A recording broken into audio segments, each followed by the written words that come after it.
Good morning, guys. Hello, everybody. Hello, everyone. Sorry, I just had to turn my phone on silence so we don't get distracted with anything in here today. Hello, everyone. Let me know if you guys can hear me and see me okay. I'm not going to be looking at my phone today because I get too distracted and I don't like to be distracted while I'm live. I like to give you guys all of my attention. What's up, everyone? Carly, you're here. I didn't think you'd be here, so I think you'd be listening today. Or if you're in chat, great. I'm happy. Hey, Joy, how's it going? Allegedly, we got Liz in the house. Good morning, Liz. How you doing, beautiful?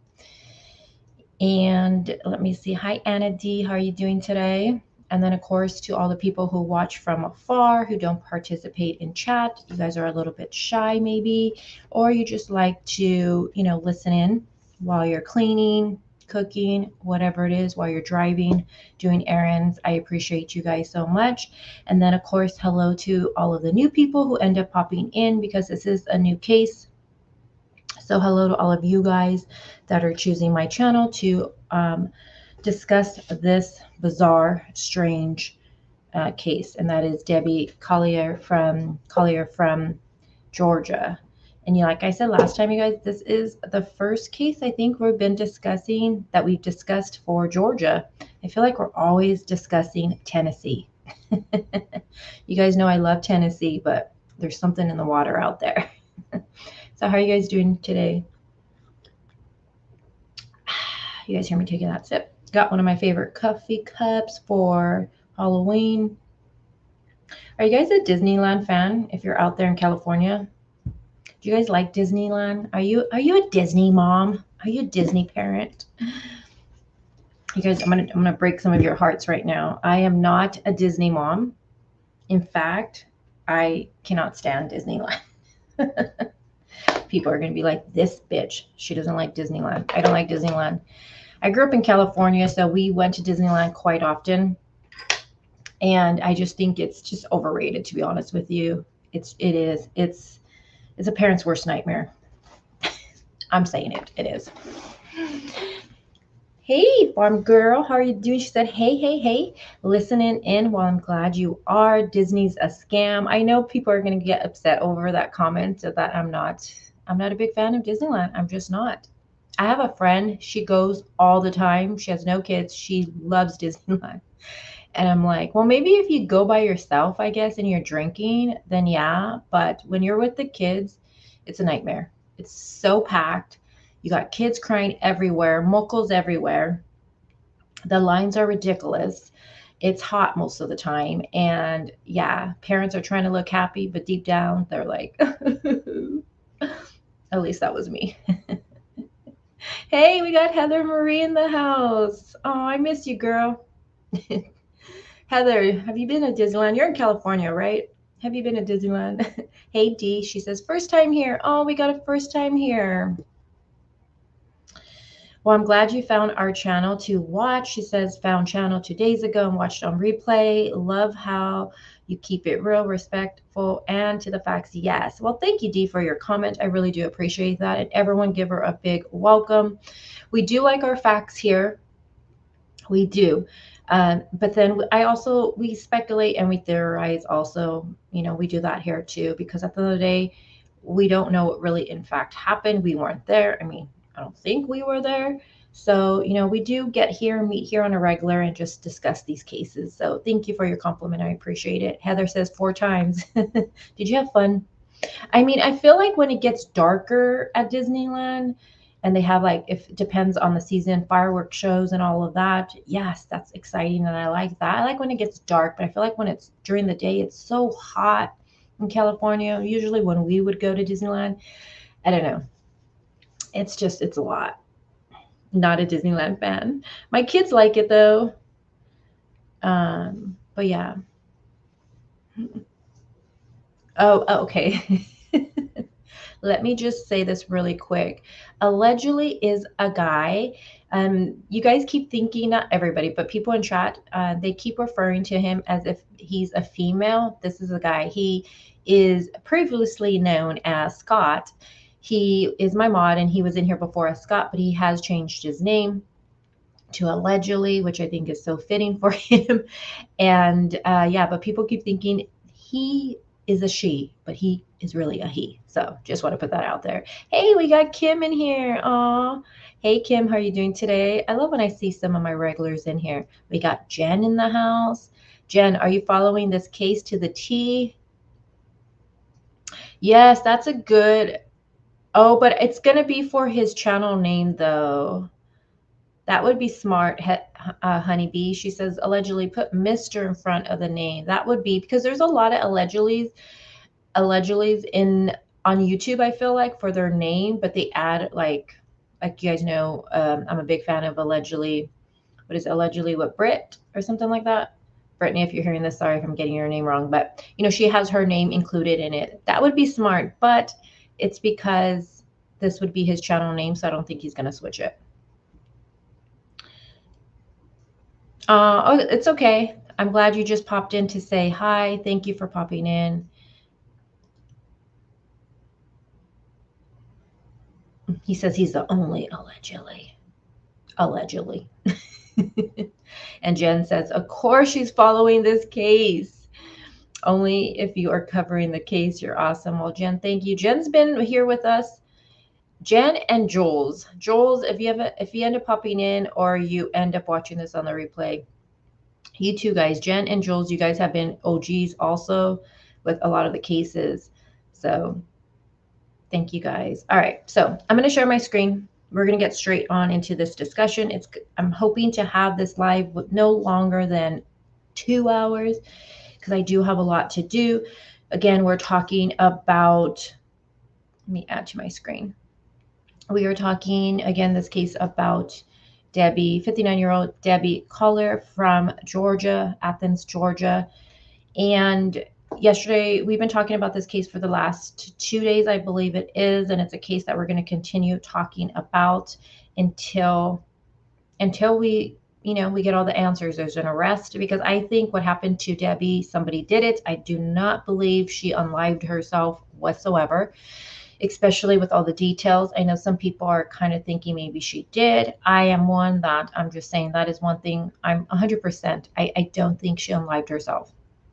I don't believe, I don't think I've ever heard of someone trying to unlive themselves by torturing themselves, by lighting themselves on fire. So I just never have heard something like that. Is it possible? Of course, anything's possible with these cases, but I don't believe it. So we're going to be discussing this once again today. There is supposed to be a briefing from law enforcement this Friday. So tomorrow, right? Tomorrow's Friday. Tomorrow's Friday, right, guys? Tomorrow's Friday? Yes, I think tomorrow's Friday. And it's supposed to be at 9 a.m. Now, if they do, in fact, do this briefing, because I say it like this because I haven't seen anything from law enforcement putting it out on their own social media. It's coming from like news stations saying there's going to be a briefing. So if they do one, I will be on here live. We will watch it together, have a little discussion. If they do not, I will not be live tomorrow because, like I said, tomorrow is my daughter's birthday. She's turning 18. So, she does have class tomorrow. So before class, I kind of want to do something with her. And then after class, we're going to do something. But if there is a briefing, I already told her I'm going to pop up on here real quick and do a live stream and watch it with you guys. But if there's not, I will take tomorrow off. But we'll get back probably on Monday with it if nothing has been major has happened. Some people think possibly there's going to be an arrest tomorrow. I don't think that's what law enforcement is going to say, to be honest with you. I think they're going to give us some of the autopsy results and probably give us more information about Debbie and, certain facts with the case. I'm hoping they allow questions from the media, and hopefully the media asks some really good questions, because sometimes with these cases, you guys, media, they ask the most ridiculous questions, and I'm like sitting there like, dude, I should be there with my own freaking notepad, my own recorder. Like, it frustrates me. So we'll see for tomorrow. We'll just put that out there and see. Well, thank you guys for the ones that are saying happy birthday, 18. Yes, 18 years old. And she still acts, she hasn't asked to go to a party yet. So I think I'm doing pretty good. Ooh, so people are going to be like, girl, let her go to a goddamn party already. True Crime Diva says, what's up with the bullet that was found? Scott, you're in here and you do know a lot about that. So if you can just give her a little briefing on that. It was a bullet that was found at the crime scene. An unfired bullet was found, is what was put out by media. And I believe it was Fox something, the one that's been covering this majorly. They were actually out there at the crime scene, and they are the ones who found this bullet. And they called law enforcement. Law enforcement arrived 15 minutes later, I believe they said, which, at least they arrived, unlike, with other case we've been covering. They arrived, I believe it was 15 minutes. They picked it up, bagged it up, and everything like that. They don't know if that has anything to do with this case. Law enforcement hasn't said anything about Debbie being shot or anything like that. We don't know if a weapon, if she was strangled. We don't know anything. So I'm hoping tomorrow when they do their briefing, all of that's going to come into play. I have a feeling, and I hope the news station that found the bullet asks a follow-up for that for tomorrow. I'm hoping they do, because I want to know more about that too. Yeah, True Crime Diva, another case, law enforcement leaving, lots of stuff. And then, yes, I'll highlight this question, this comment, and let me see. And just mods, if I know it's not you guys messaging me, but it actually is some of my mods. Let me just let two of them know I'm live. So hold on.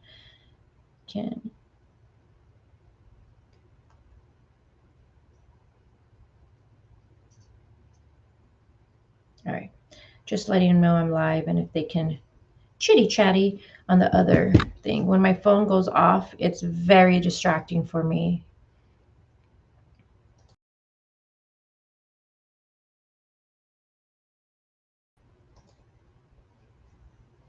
And I just booted myself out of my own stream. The body wasn't found near her body, but further off, correct. And again, we don't know if it has anything to do with this. I'm hoping tomorrow they let us know some stuff. All right, so I'm going to read this article really quick to you guys, and then we're going to get into watching some stuff. I will drop the link in just a little bit, and then if anybody wants to come up while I'm watching this, and we can just discuss it and stuff like that. So, okay, why would...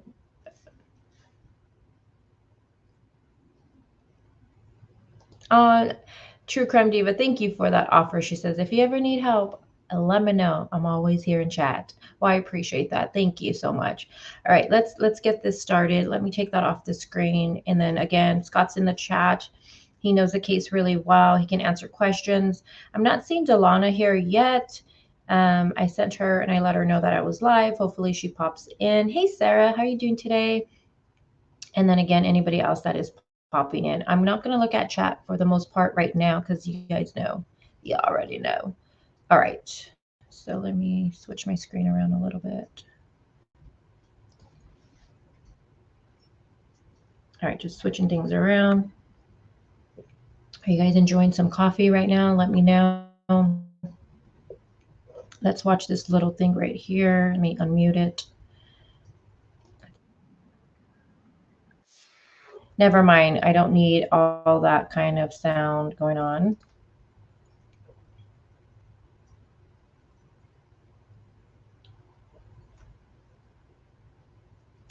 So her daughter's boyfriend, who is an ex-MMA fighter, left this threatening note to the entire family in May of 2021.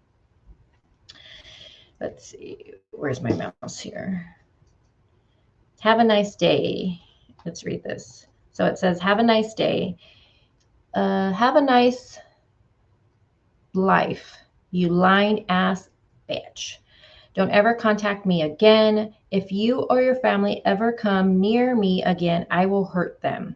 P.S. I'm not stupid, and I don't know what's blurred out there. Let's see if it says. Somebody was having a bad day.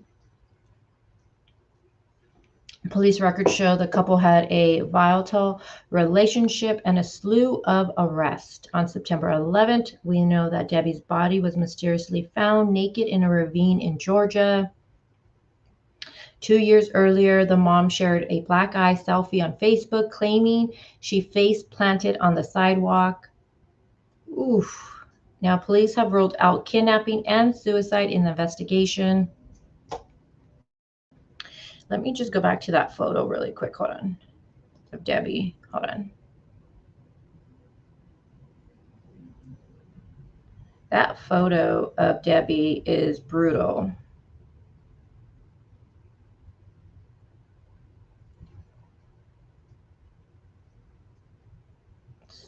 Stop.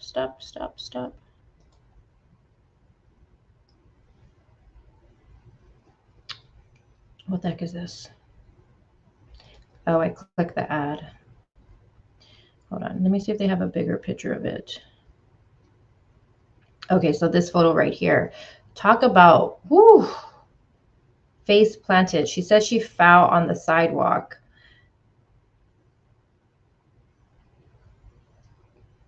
That's really bad. Even this eye got bruised up. Look at this.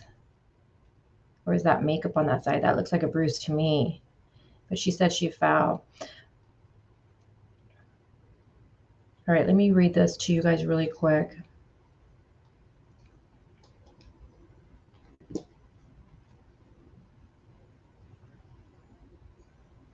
So the boyfriend of murdered Georgia mom Debbie Collier's daughter allegedly threatened violence against her entire family last year in a chilling note.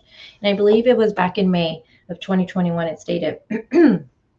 Now it says that chilling note, and was arrested just last month for violating parole. Now, again, the note, it said, let me see if I have a picture of the note. It said, if you or your family ever come near me again, I will hurt them. Again, he's a former amateur MMA fighter, Andrew. He supposedly wrote to Debbie's daughter, Amanda, in a chilling note obtained by this station right here, this the Post.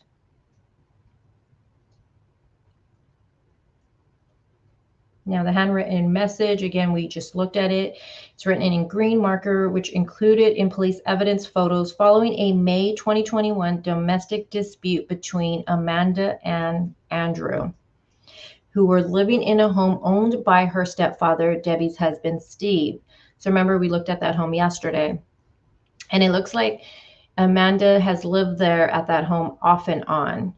Now, have a nice day, you lying ass bitch. Don't ever contact me again.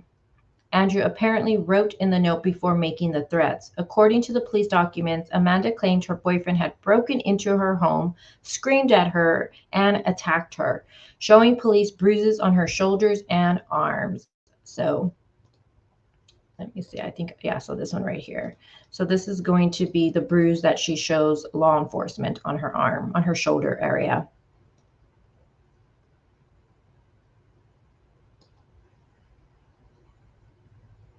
Now, in the police report, it says that in her living room, Amanda showed me a handwritten note left on a notebook. And this is going to be the handwritten note. He writes like, I think my 12-year-old writes better than this.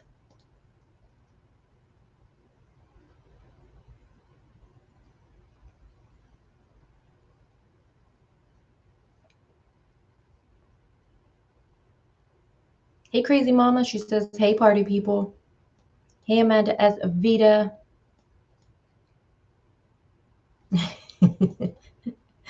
Sarah. She says, written in an intimidating shade of green marker. Carly, you guys are funny. She says, I guess he needs to be tough to protect himself at that size. Yeah, he's MMA. Well, he doesn't do no more, and I believe it's going to say the last time he did. I think it was in 2018.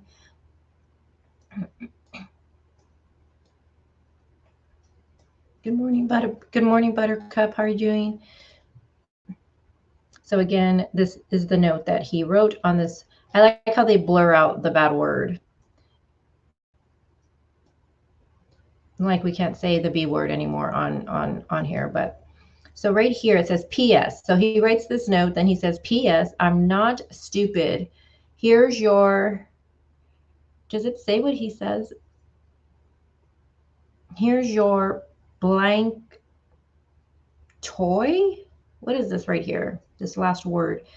I don't think it says it in here either. Yeah, they don't write what it says at the very bottom. What does this say, you guys? Can you see? Oh, let me take that comment off. Sorry. What does that say? P.S. I'm not stupid. Here's your blank. So it's a bad word. Here's your fucking. It's either an F or a T. O-Y. Here's your fucking. I don't know. What do you think that says? I'm thinking sex toy. P.S. I'm not stupid. Here's your sex toy. Why would they blur out sex?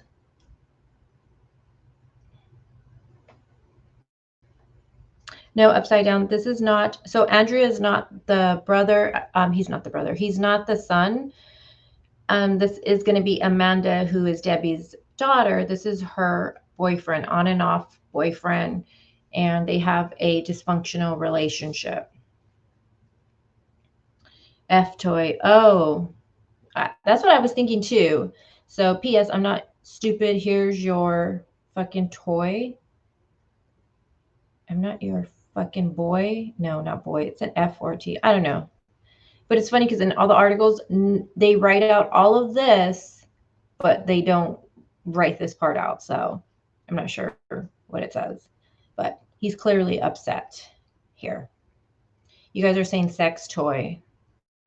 No, in the family photo. Oh, the family photo. Yes, that is the brother. Let me see. Let me get that for you.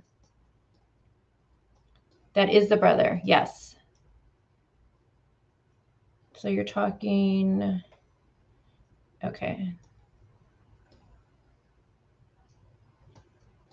You're talking this one, right? Hold on. Come on, baby. You're talking right here, upside down? Is that who you're talking about? I'm assuming because he's the brother. So you got mom, Debbie, stepdad, Steve. They've been married, I believe, since 2013. So they've been together quite some time, maybe even longer. I'm not sure. But then you have, look at this photo. Can we take a second just to talk about this photo? She just looks, don't mess with this chick. She has that face like, you don't mess with me. And then, of course, this is Amanda. This is her daughter, her children. And he also has children from a previous marriage also I did see. So yes, that's going to be her son, who is taking this very hard. My heart breaks for the son, to be honest with you, like I keep saying in every live stream. He seems like he is close to Amanda, his sister, based off of his own post, based off of her post on social media. And then he has a couple of posts that he made for his mom. His Mother's Day post was beautifully written. So it's really heartbreaking. Yeah, crazy. I think Crazy Mama, they seem to be close. And he is defending his family right now, just saying kind of like stop with speculation and all of that stuff, which most families do. Sarah, she says, what a weird photo. Cameraman, you cheated them out of their money. Whoever they have for their camera person is, I don't know. Check this one photo too, is very bizarre to me. Let me see if I have it.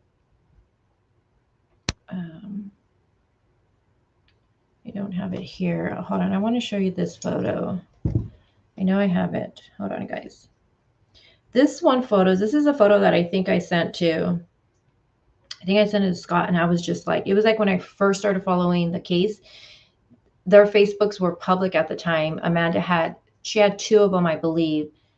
And this photo just seemed very out of place for me. Let me see if I have it here. Yeah, I do. Hold on, let me share this.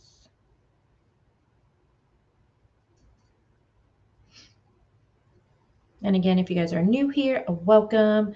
We're once again talking about this bizarre case that happened in Georgia, Athens, Georgia, and it's about Debbie Collier, 59 years old. All right, let me get this. Let me show you guys this photo real quick.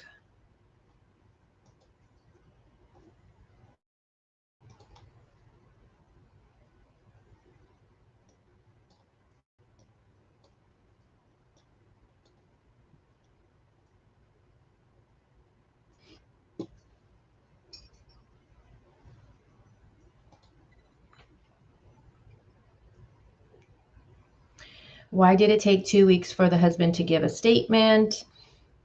I don't know, upside down.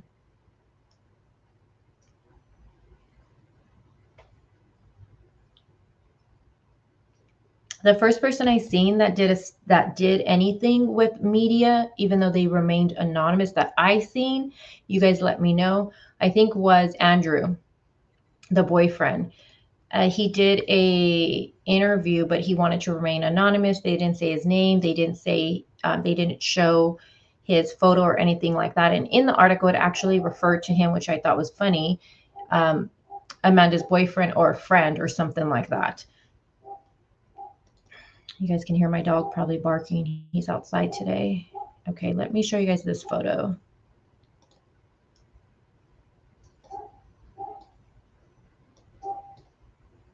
Look at this photo. This photo, I don't know why. It's interesting to me, this photo.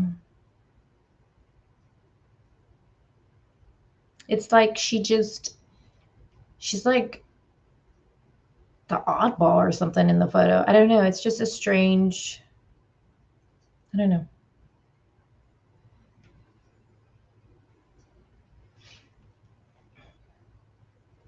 Why is the daughter why is the daughter and her boyfriend so scared, but the stepdad and the son are not? And I don't know exactly where the son is located, if he is in fact located in Georgia. I'm not even sure about that. The son, I feel he's been kind of quiet. He has made his own Facebook post, one again because his mom has passed, so he has posted something about that. Asking for privacy and all of that stuff, and putting his stuff out there. But he has asked if the media can stop with speculation against his family. He's coming to his family's defense. Of course he is. But as far as why is the daughter and a boyfriend so scared, I said this yesterday. It was really strange to me how the boyfriend, worded that they're barricading pretty much themselves in the house. They're covering up the front door, the back door. And he says, they had nothing to do with it. And that just makes me feel that they're actually not scared from any of the neighbors or anything like that.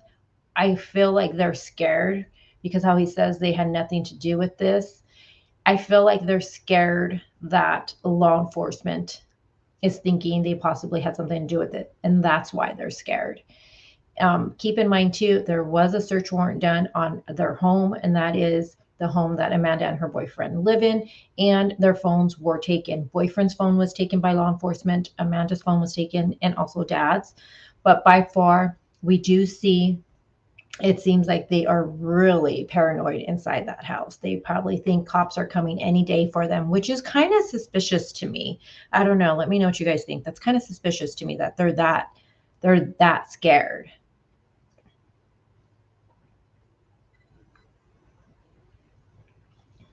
Honeybee says, did the daughter try to call the mom? She says she did. Yes, Honeybee. She said she tried.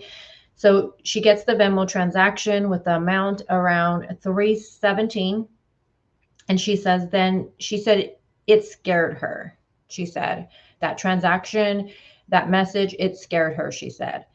And so she says she called mom, and she says that she was not answering. So that was at 317, she says. Now by 6, when the missing report gets filed, law enforcement also was trying to contact Debbie's phone, and it was at 6 going straight to voicemail. So her phone was either turned off or it had died or something, but it was going straight to voicemail. So at 317, Amanda says she did try calling her mom after she got that transaction, because if Amanda has, and again, we don't know if Amanda has anything to do with what happened to her mom. At the end of the day, we're just trying to figure it out together here.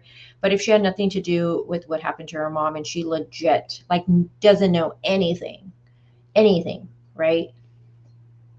And she legit gets this, it would be really strange. Like I said, if I got this from my dad, I'd be like, okay, did you meant to send this to me? Like it would just be really bizarre.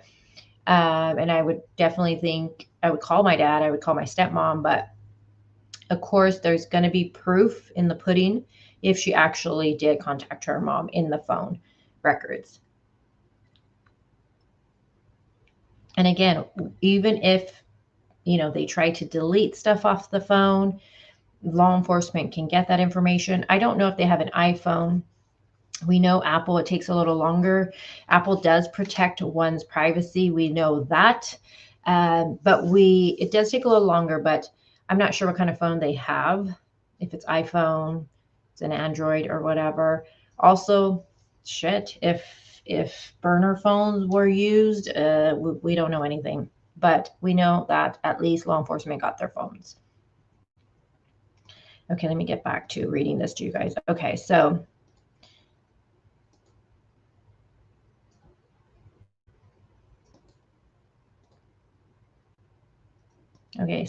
again, this is going to be the note that he left, that he wrote, and it is being shared, and it is alarming because a year ago, and this is what's being put out a year ago, he has an argument with, Amanda, and then he's saying, if you or your family ever, come near me again, I will hurt them. He doesn't say, I will hurt you.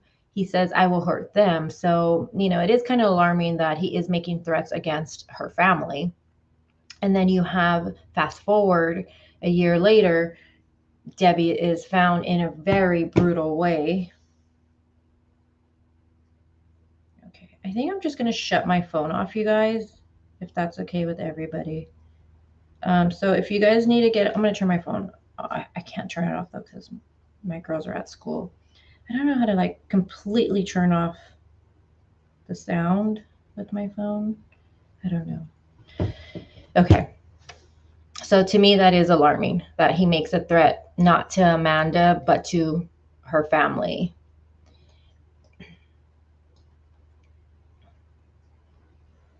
Now, Amanda says that, again, Andrew had wrote this note before he had left.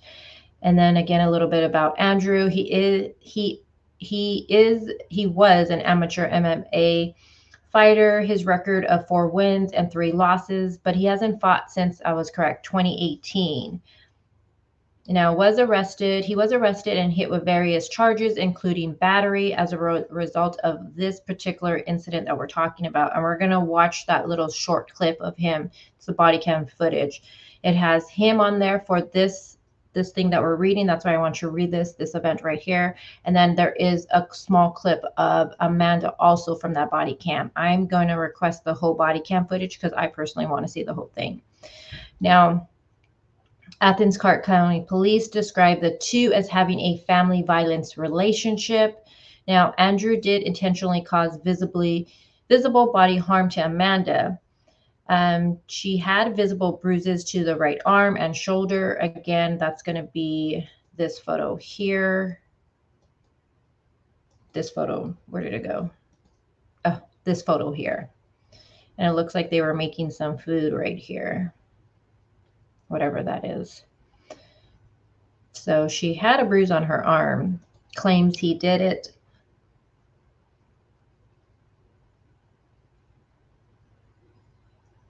Now, Andrew, he was ordered to stay away from Amanda, who was also arrested and charged at the same time for making false police report for saying Andrew had broken into their home when they actually lived together. So she was lying to law enforcement. So she got arrested for that too. Her case over the incident is still believed to be ongoing, it states.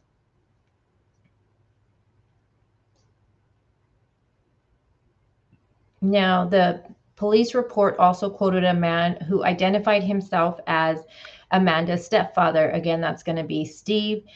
He told officers that the violence between Amanda and her boyfriend was pretty constant over the entire time they have been dating, spanning over a couple of years. So, like I said before, their relationship has been on and off again, and it just isn't the best relationship. And as a parent, I think that's like, I have many fears as a parent, but one of my fears for, because, my two girls, especially my 18-year-old, one of my fears for her is that she will get involved with someone where the relationship just ends up being dysfunctional violence. And I think that way because of the cases I cover. And I don't know what I would do if I knew my daughter was in a relationship like this. I really don't know what I would do. I don't know. I really don't know, because you don't want no one ever laying hands on your child. You don't want anyone ever yelling or cussing at your child.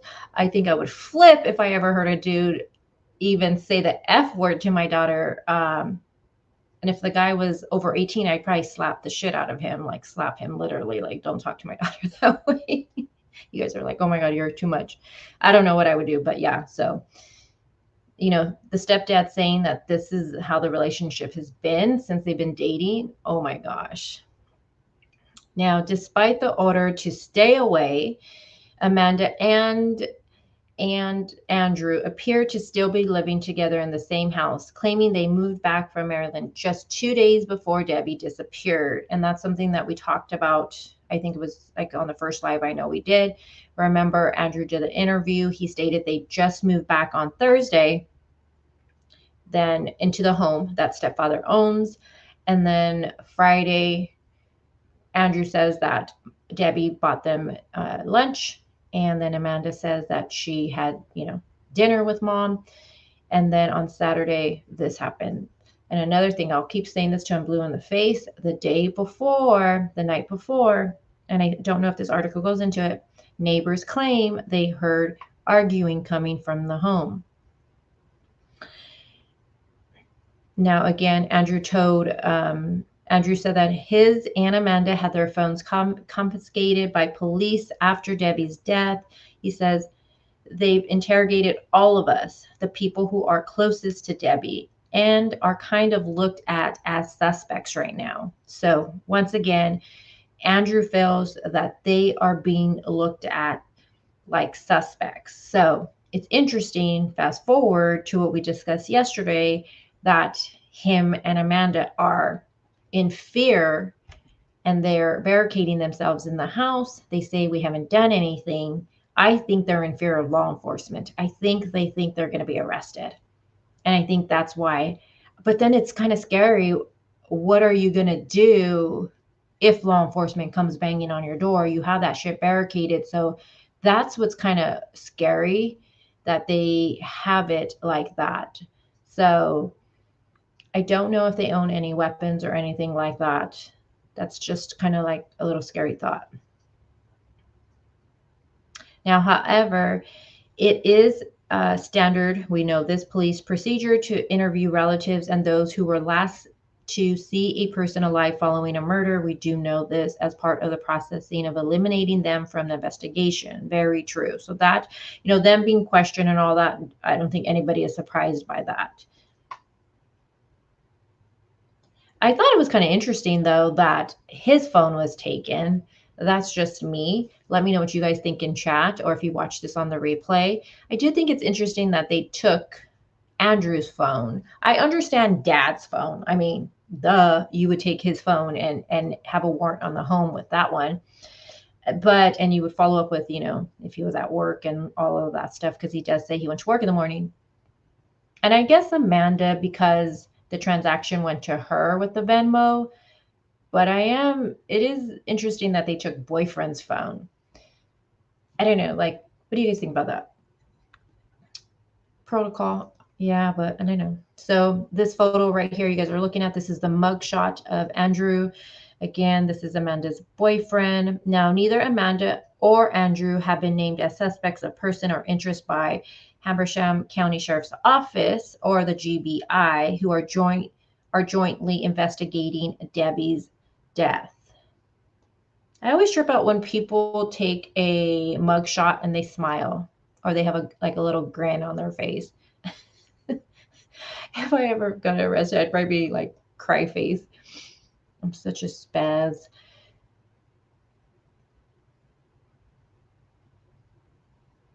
Now it says that Andrew did not immediately respond to the request for comment about this threatening note on Friday. It says, now again, Debbie, she was found in a ravine 60 miles north of Athens, Georgia. That's where she lives. So she was found almost 60 miles away on September 11th. Again, she was partially nude and then partially burned, according to the police report. We know the abdomen had been charred, which is really interesting right there, the abdomen. Oh, here's a photo. Look at it. I had it here and I had to go download it. Okay, so Amanda and Andrew said they last seen Debbie the previous day when she had brought them lunch. Now, again, in Amanda's interview, she mentions a dinner with mom. So was that a slip up by her? I don't know. She wasn't following script, or did she herself see mom also that day? I don't know. Again, a second time. Now, after the May 2021 incident, a fast track arraignment was made for him, again, Andrew, in June of 2021, noting it was his second arrest for a family violence offense and putting the ban on him contacting Amanda. So he was supposed to have no contact with Amanda. We know, obviously, he didn't follow through with that. However, he was charged with violating that order in September of 2021 after he went to Amanda's residence and allegedly banged on doors and windows, demanding to get inside, according to the court documents. Again, this is a photo that just is really strange to me. I just said it looks strange because you see like all of them, right? This is stepdad, mom, brother, and I'm sure this is his date. Not sure if this is his wife, but you know, they're all like happy, smiling, and they just seem like they're forward. And then you have Amanda, who seems like she's a step back, kind of behind them. It just seems, I don't know, it just seems bizarre, this photo to me. Like she should have been more up with them, but she's behind them. I don't know.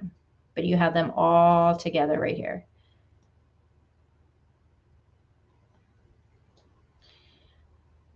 Now, that same month, Andrew was arrested for a misdemeanor DUI, having marijuana, not wearing a seatbelt. Oh my gosh, you weren't wearing a seatbelt, dude? Yeah, we can't be friends. Not having required tag lights and reckless driving. Now, he pleaded guilty to not having the required tag lights and reckless driving, and the rest of the charges were dismissed. Now, Andrew pled guilty in January to the domestic violence counts against him and was sentenced to 12 months probation. He was then arrested again for violating his parole on August 26th, so it just happened last month, and ordered to serve 6 days in jail and to show proof he had entered a substance abuse treatment program within 20 days. And remember, I showed you guys that yesterday, the actual court document, which the 20 days, I believe that was, what was the date on that? Let me get to the comments too, because I'm not ignoring you guys. The date that that was issued for him to, it was September,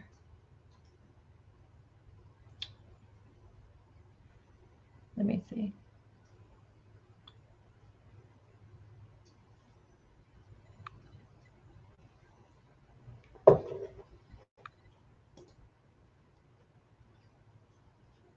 September 16th, Joy, you're saying? I think you're correct.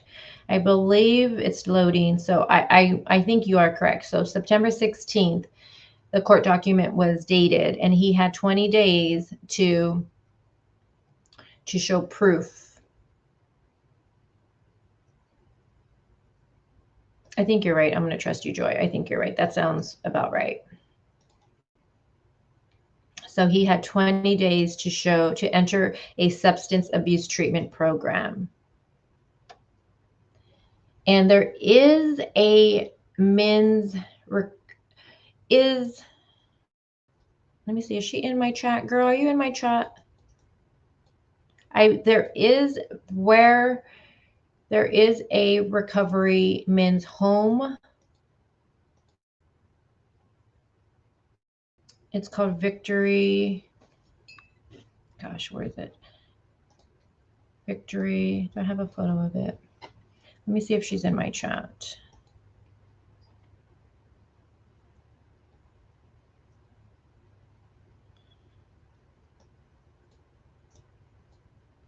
Hold on, guys.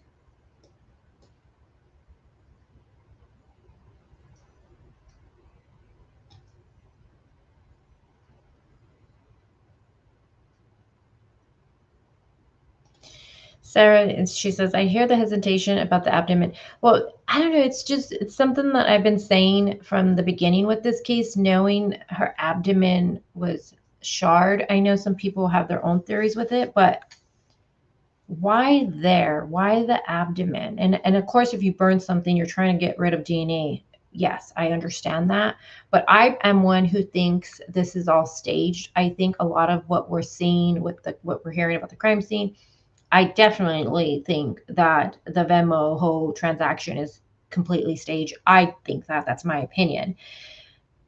The abdomen thing, I just think when I think of a woman's abdomen, I think of carrying a baby. That's what I think of. So it's just interesting to me that the abdomen was charred. I don't know. Could be nothing, but it's just something that it just sticks out to me for some reason.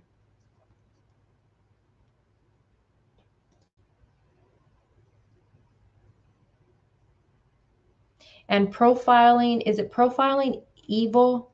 Is that his name? Is that his name, profiling evil?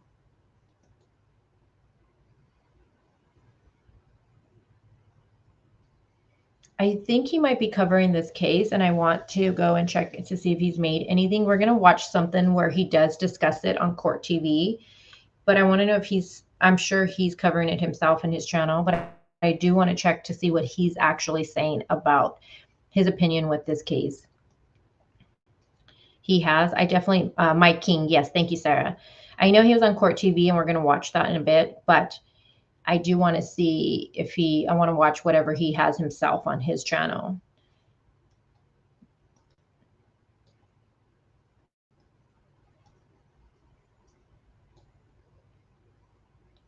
And then again, it is not immediately clear if he served the jail time or entered into treatment. We don't know if he actually entered into treatment. Now, Amanda, she also has a sting of prior arrest, including incidents where she had argued with other boyfriends. In 2012, I don't think I mean, she was 59 years old. I don't think she would have been pregnant. I know women can have babies when they're older, but I don't think she was pregnant. Um, Now, in 2012, a fight with Amanda's boyfriend resulted in an arrest for battery, but she later pleaded guilty to a lesser charge of disorderly conduct in November of 2012, earning her 12 months probation in order to take anger management courses and to have no contact with that boyfriend.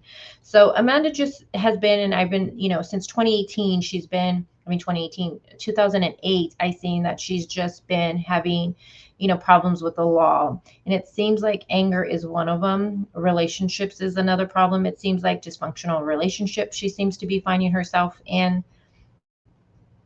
Now, in 2013, Amanda, then 27, broke probation after she attempted to provide a fraudulent sample to a drug test lab and was sentenced to 30 days in a local jail. It is unclear how much time she actually spent. So we also know that she has had addictions in the past. We don't know exactly what she was addicted to, but she's definitely had some problems with drugs. Her most recent arrest, I believe it was in 2021. Joy, do you remember? I'm asking Joy now. Joy, I believe I have the photo here, but I think it was May of 20. Was that it for that? Hold on. I don't like giving dates unless. Okay, so this is one of her arrest photos. Let me put that here. You guys can look at that real quick. She definitely has some markings going on her skin, that's for sure. Looks like, when you pick at your skin. Let me see.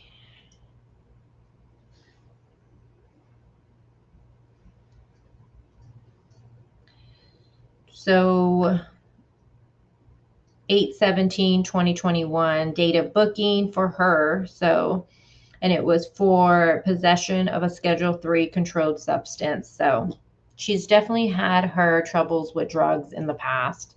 And another thing that I noted on the Venmo transaction yesterday, that it could be nothing, but I did notice that either stepdad or mom, because Debbie and her husband do share the Venmo account. So, and it's under Steve's name. So it's unclear if Steve is sending the money. It's unclear if that transaction came from Debbie, but one of them had sent her money. And then it said you can put like a little note. It said for scripts, refill scripts. So, is she possibly right now having, addicted to pills? I don't know. Speculation there. But you can see she definitely has a lot of markings going on her face going on.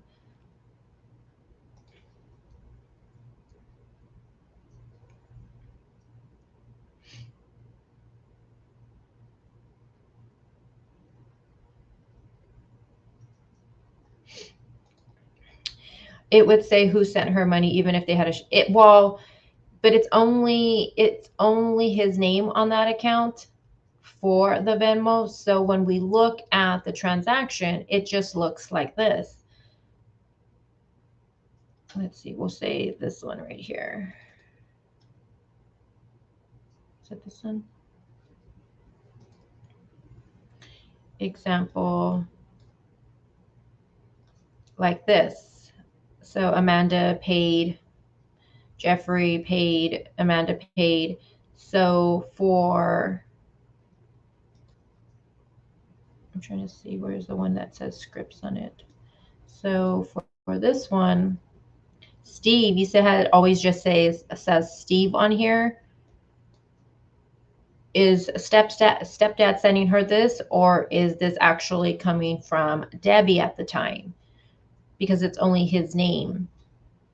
There is one of the transactions that says there's a note attached, like during the message, it does say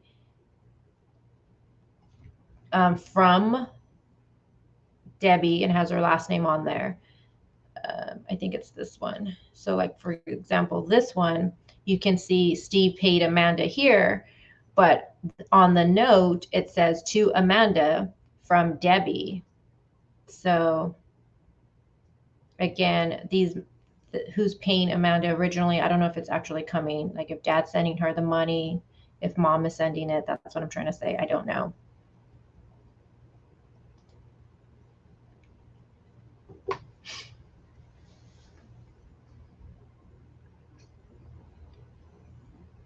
Oh, you mean law enforcement would be able to see if it's coming from her phone or dad's? Yes. I thought you meant from just looking at the Venmo transaction, but from the phone, they would be able to see who was sending it. Yes, you are correct with that.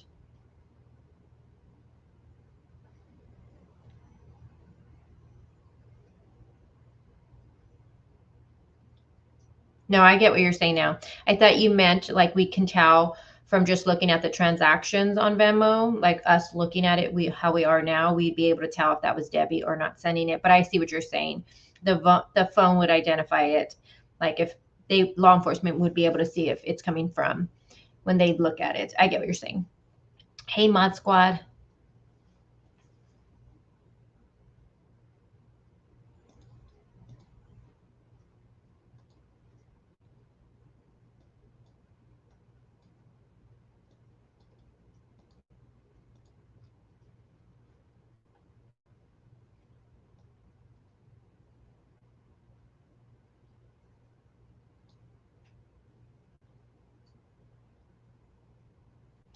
Now, police, and I know there's some things being said now, but when this was written, police say they have categorized Debbie's death as a homicide and have ruled out both kidnapping and unaliving herself. Okay. Now we're going to watch, I'm going to watch this with you guys. So give me a second. Let me close that one out.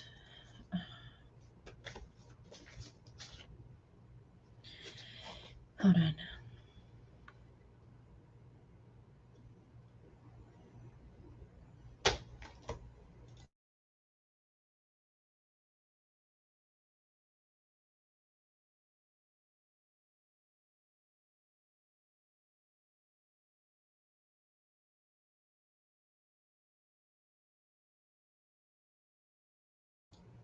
Hold on, you guys, real quick.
Okay.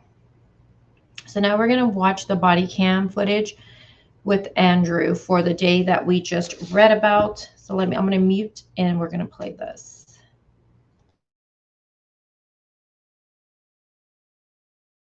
But she's still been taking money from my card. And that's the only reason we've had any contact, because every week she takes $500 or $600 from my check. And I just don't see how that's right. And she goes and does dope with my money. Like, I've made over $30,000-$40,000 this year, and I'm completely broke because she spends it all on drugs. And my issue, there's clothes in the house that is mine. Could you tell me what happened when you came over here this morning? I asked for my clothes, and she said I needed to leave. So he's basically pissed the F off because he's saying that Amanda has access to his money and she is taking $500 to $600 weekly from his paychecks to use for dope.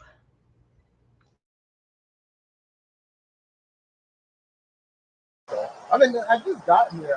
I haven't done anything wrong. That window's been broke. Can I just leave if she's not going to give me my stuff? I really haven't. I mean, we're just trying to figure out what's going on because, beating on somebody's door this early causing seeing it.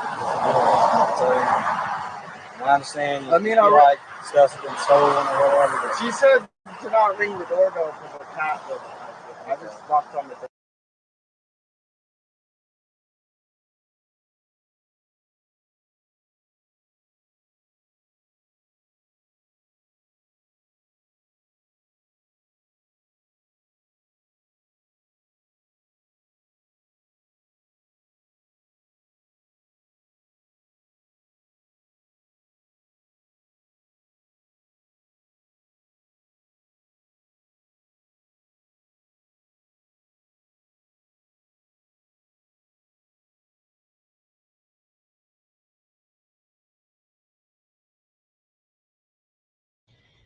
Oh, I was muted while I was saying that. But yes, True Crime with Diva, you make a good point. Thank you for pointing that out so everyone in chat is aware of this. that this incident that you're looking at, the body cam footage, you can see the date up on top right here. This is 9/4 of last year, not this year. The next footage after this is going to be Amanda on the body cam. Once again, same incident, not this year. It is for this date. So thank you, True Crime Diva, for pointing that out. Yeah, I know I was muted. I always do that.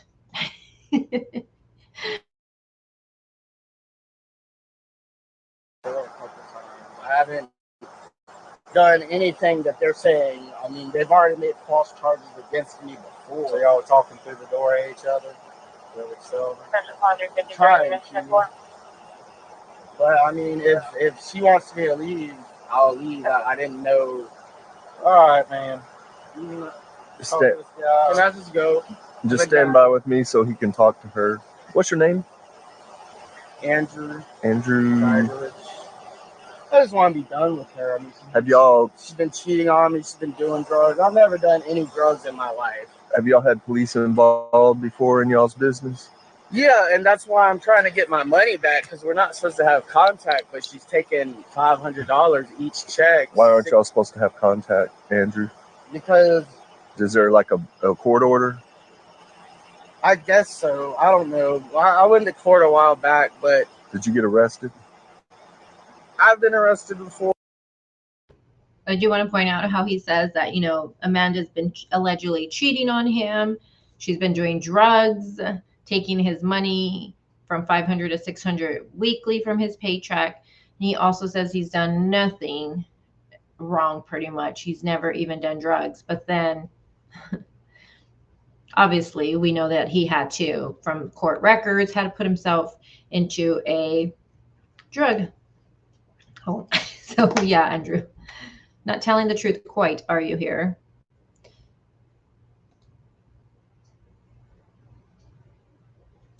True crime. I was going to say that. She says, I'm sorry, but it's still his fault if he keeps going back to her. Yeah, I know.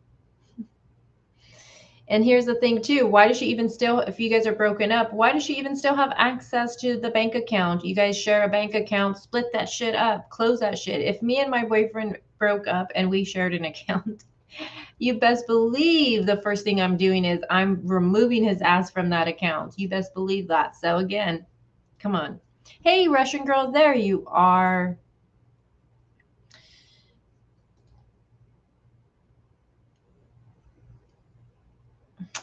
She says, to me, he comes off to the officers as if he's hiding something from the officer, almost like he is holding back the full story. Yeah, especially right here when the officer asks about, you know, is there an order where he can't be around Amanda, and he's kind of starts, it seems like he is trying to hold something back. He doesn't want to say the whole story right here.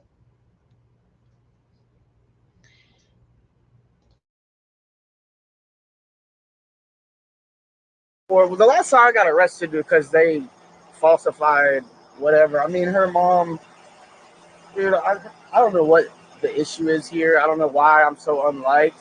This girl got hit by a car, and I'm taking care of her. I don't know what the problem is. Let's get in the shade. I would just like to, I mean... I wish he would have went into more when he talks about Debbie. He's just like, and her mom what? And then Amanda got hit by a car. What the? But I wish he would have went more into what he was going to say exactly. Because remember, on the note, he does say on the note that he doesn't say if Amanda, you know, goes near him, he's going to hurt Amanda. He says pretty much he will hurt the family, which I thought was really interesting. So then him stating right here something about the mom, I wish he would have finished what he was going to say about Debbie right here.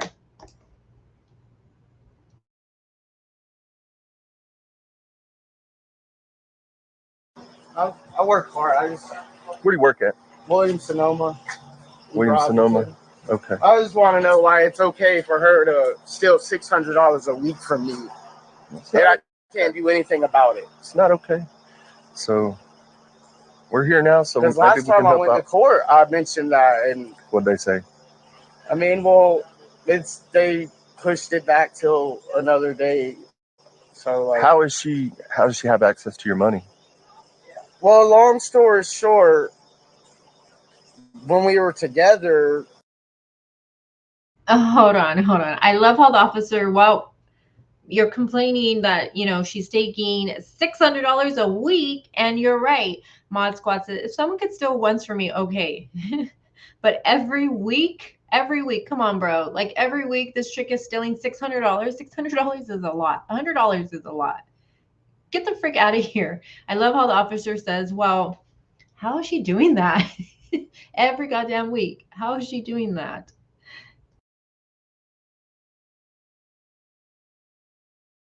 my phone broke. Long story short, I mean, she's manipulated me into all the where Mm-hmm. she could have all my money, basically do whatever she wants to me, kick me out whenever she wants, you know, basically just do whatever, and it's okay.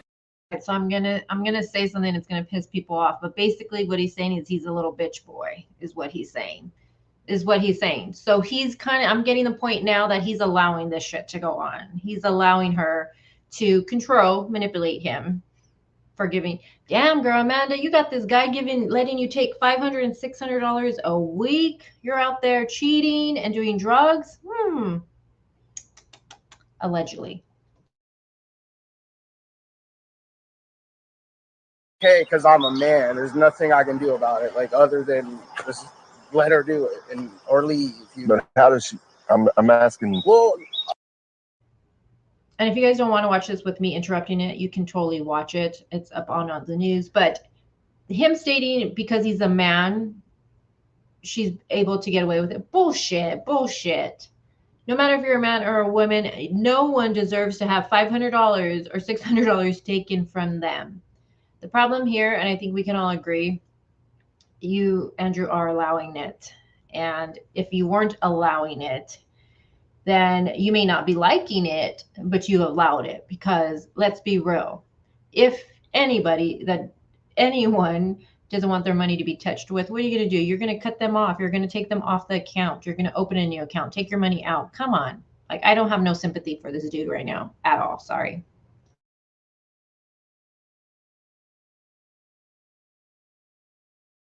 long story short, I didn't have a phone Uh-huh. because my phone broke. So this is the dumbest mistake I've ever.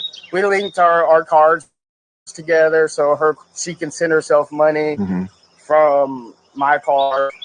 So I mean, the first person to touch my money is her, and it's usually $500 or $600. Where do you work? So how do you get paid through your job? Well, I just recently switched it to a paper check, so she couldn't do that, and Okay. So you kind of took care of that problem. yeah, but I mean, it's still $4,000 that.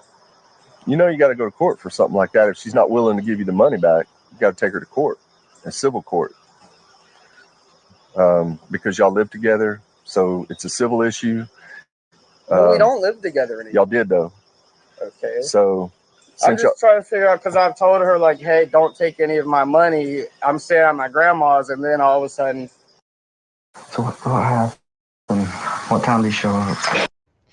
And I'm so mad because that's all we get. So that's why I want to request the full body cam to see everything. It's going to go into Amanda now. But Russian Girl says it is also less likely for a man to be controlled by a woman. He wouldn't allow her just to take it out. I do think he was being manipulated, but I'm sorry. He allowed it, though, at the end of the day. If he's saying weekly being taking this money and he says that she's cheating on him and she's doing drugs with the money, I mean, he says, yes, he has switched it from being direct deposit now to being check. But why not just close the fucking account? Why not just close that account? If you've made it to being a check now that you're getting from your company, close the fucking account, open a new one up. I don't understand that. It's not difficult. And I seen a comment that Scott said, and I want to see what he said. Hold on. And okay, I think you're referring to something.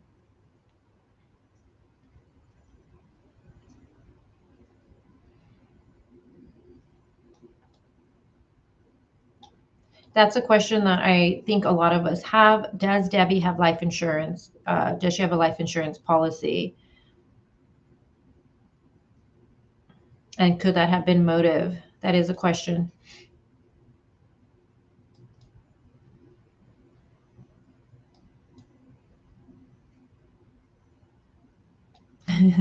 Obviously, right? I plead the fifth.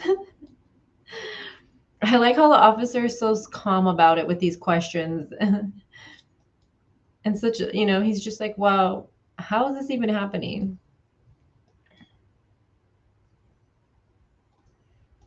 Mod Squad says, OIA that she stupidly supported her ex-husband and he controlled all the finances. It's an embarrassing situation to face at first because you allow it to happen, but it is abuse. Yes, I agree. One controlling the money over the other spouse can be abusive. And it is a form of abuse. I've seen and we've heard of other relationships where the man will control, or the woman, depending, can control all of the finances and they hold that against the other person. What case was it? God, what case was it? Oh, oh my gosh. It just happened in Arizona not too long ago, but the husband was in the hospital. He tried to unalive himself. The wife had a YouTube channel, Facebook thing going on, and there's messages that were shared where he was like begging her to get his own money, and she controlled the whole thing. And in the messages you can totally see the manipulation by her, and he was begging her to get some money, and the money was his money, but he was begging her. I definitely think that can be a signs of abuse. God, what case was that?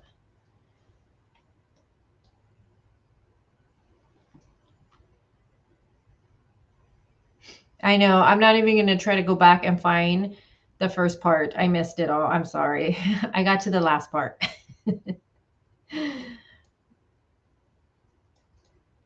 A lot of times in abusive relationships, when you find yourself like that, when I was in an abusive relationship when I was younger, and it never starts off obviously being just this crazy dysfunctional abusive relationship, right? It starts off slow, very slow, at least in my experience. It did. It started off with little things like, you're going to wear that, but it was never like, you can't wear that. It was, you're going to wear that. Oh, it kind of made you feel like you didn't look good in it, so then you felt self-conscious, and then you end up changing. Then as time went on, it was like, you're not going to wear that. So it never started off, because if I got in a relationship and a guy said, you're not going to wear that, I'd be like, fuck you, I'm going to wear what I want to wear. You're not my daddy. You know what I mean? But it doesn't start like that. It started as, you're going to wear that, where it made you start feeling self-conscious, and they break you down like that. And then it just goes and goes and goes. And then at the end of it, you're in a relationship where you're being physically and mentally abused. And you're like, how the fuck someone like me, who is strong, who's always done everything on her own since 15, how the fuck did I find myself in this situation being controlled like this? And then embarrassment and shame come into play, because then you feel so guilty for allowing yourself to be in this situation. And then because of that, I didn't want to tell anybody. And no one knew, only the people that witnessed it in the home. But outside of it, no one knew what I was really going through. But you do end up finding yourself like, how the fuck did I get to this point? Dre, there you go. Yes, that case. I wonder what happened with that. Does anyone know?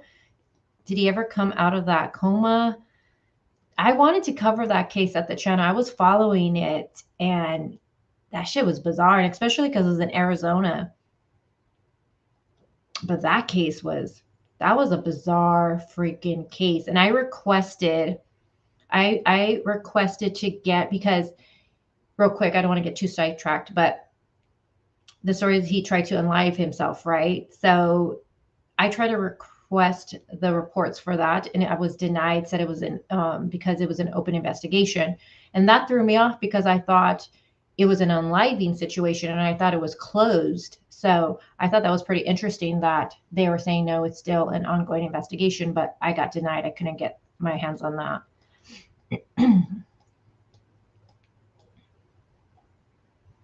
All right, so now we're going to watch the last I knew, she moved him and no one was allowed to see him. I know his mom went out there to see him. And I believe, excuse me, and I believe that she was able to see him. I know the dad also went out there, and they spend lots of money to go out there. But I do believe they were able to at least once. Johnny, what's up, Johnny? Says, hey, Crazy Crime Chick, great channels. Be safe. I'll be listening. Well, thank you for always the support. Oh, wow. So now they can't find him again. Did she move him again? How is that even possible, though? Because he's in a coma. How can you physically be moving him that much? That doesn't seem like that shouldn't be allowed. Okay, so now we're going to get into where they speak with Amanda.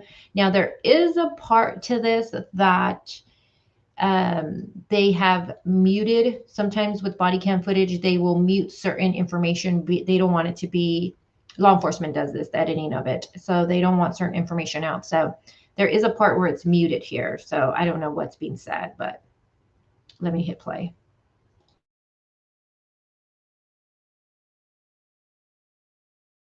He started messaging me on Facebook. Yeah. I thought we were broken up. Yeah. Video. See, it's muted right here. My window was previously broken. This one? Yeah. He was trying to break it in, and he messaged people on Facebook, my friends, saying that I was cheating on him. Yeah. I never cheated on anybody in my life. I don't know where to get these ideas. I was just like, okay, psycho, Yeah. have a good day. Right. And the next thing I know, he's at my front. He's at the front door. Gotcha. He's probably been here. I might have called 911 3 or 4 minutes. Okay. After he was here, and y'all talking through the door? Yeah. Okay. Did y'all get face to face or anything? Yeah. Is this through the door? You just knew it was him? he's scared. Okay. This is surveillance video of Debbie Collier. And that's all we get with that. That's why I want to request this shit. So she says, he scares me. Now, she was arrested also for this because she's falsifying this information. She is saying that he broke in there and all this bullshit. But like we read, he actually was living there, and she lied about that. So she ends up being arrested for this shit too. So both of them were arrested. And I wish we had more of that. I need to request that. I'm going to request that though. All right. So now we're going to get into watching, and I'm going to forward this. Hold on. I think it's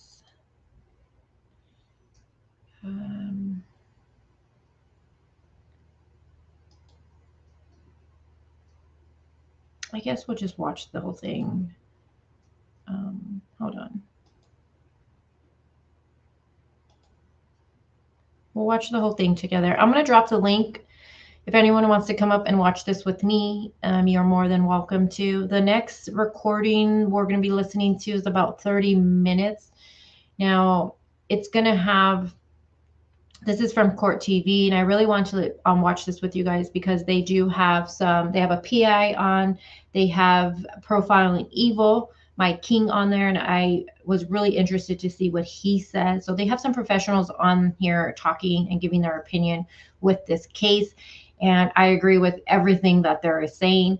So I'm going to drop the link if you guys want to come up here, watch it with me. If nobody does, that's totally fine. I will be stopping and going with this. If you want to watch this stuff without me, with my commentary, I have to do that for YouTube, YouTube reasons, you know. So if you don't want to hear me talk about it, then just go over to Court TV and you guys can watch it. I believe this one was posted yesterday. I believe it was. So let me get back to it. Let me see. And I wish they had the lights on so we can see Amanda's face right here. I hate how it's dark. Okay, so we're going to watch this right here. Let me just share the link. When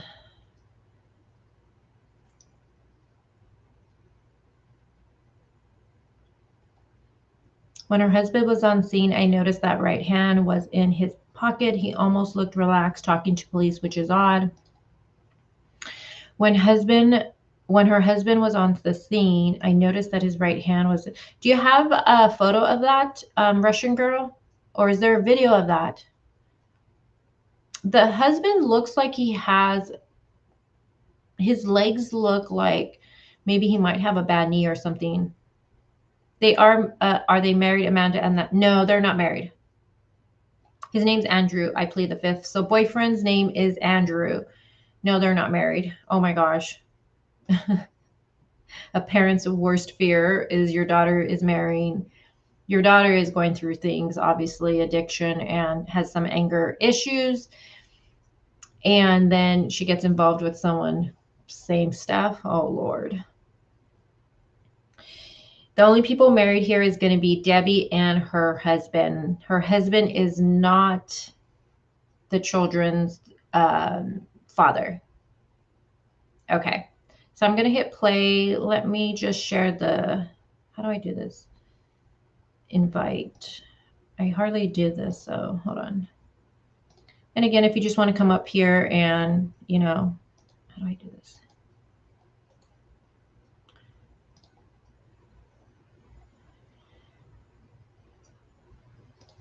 And join panel, you're more than welcome to. Okay, so I'm going to mute.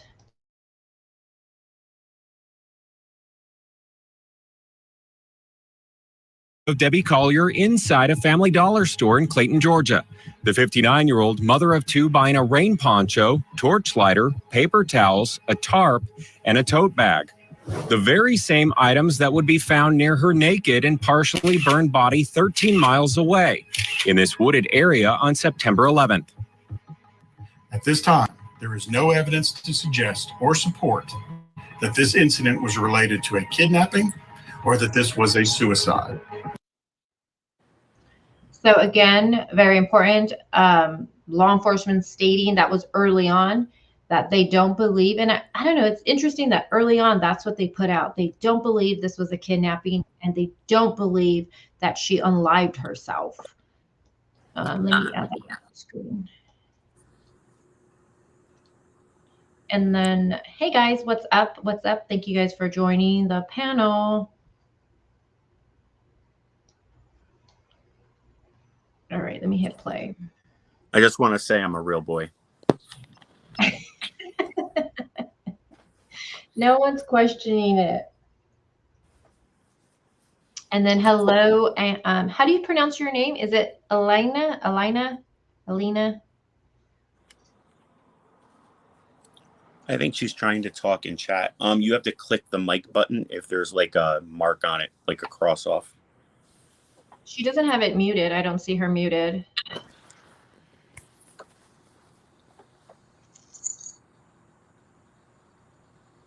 Let me remove her and then try doing it again. And I think her name is Alina. Alina. Okay, thank you. Let's add her again. Alina, can you hear us? Talk. All right. So Alina, try going off, like logging off, and then trying it again. I don't see on my end that you're muted, so I think she's trying to get the mic to work for her. So let's let her figure that out, and then I'm going to hit play. Are you staying up here, Scott? Yeah, I'm just going to hang out. If anybody has questions, I'm going to be watching chat. Okay. I'm going to mute and play this. Detectives still piecing together a timeline, but say about 20 minutes after Debbie is seen at this shopping center, her daughter, Amanda Bearden, received a Venmo payment of nearly $2,300 and a disturbing cryptic message that read, "They won't let me go. There is a key to the house underneath a flower pot." Later that day, Debbie's husband, Steve, reported her missing. Police would use satellite radio to find her unlocked rental car and a police dog to locate her body in the woods of Habersham County. The black Pacifica van that had been reported missing out of Athens, Clark County, tied to Debbie Collier. One thing I didn't realize, let me add her to the stream. Let's try this again. One thing I didn't realize is that it was raining the day they recovered her body. I didn't realize that. And also the windows, I know law enforcement said that they didn't see anybody else with Debbie. I do want to point that out. Law enforcement made that statement that they believe she was alone when she went to the store, when they have her on surveillance at the store. But I always think someone could be hiding, like ducky down inside the back seat. And these back windows to me look tinted. I don't know. Alina, can you hear us? It's Alina, right? Scott, did I say that right? Alina? I think so, Alina. I'm not positive, but we'll see in a minute when she talks. Alina, can you try saying something? I don't see you're muted, so I don't know if you're trying to get the audio to connect. Oh, if you're on your laptop, then you might have to adjust the volume settings and microphone settings. Or if you're on your phone, you might have yourself muted, like your phone itself. True Crime Diva, yeah, her abdomen, she was partially nude and her abdomen. And that's the other part too. What was partially nude? Was it the upper half? Was it the bottom half? We don't know any of that. I'm sure we're gonna get a lot of these answered tomorrow. I'm hoping at least, but we shall see. One of the things that I think it must have been her upper half, because if her stomach was burned, that would make sense. Okay. If you tried to burn somebody with their pants off, you would be burning lower. Also, another thing too, so they made her like unclothe the top portion of it. These are like gross details to like wonder about, but I'm just wondering. Well, there are a lot of theories. What I considered now, at first, I thought that they meant all of her clothes was removed, which really pointed at a personal attack.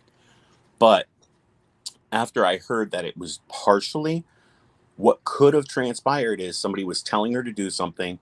She was backing up. They had a small fire, because they said there were fire pits off to the side, not right at that location. And she fell, tripped, and she landed on top of the fire. And by the time she got up, her stomach started burning, and they did whatever they did. But I think it was just possibly speculating.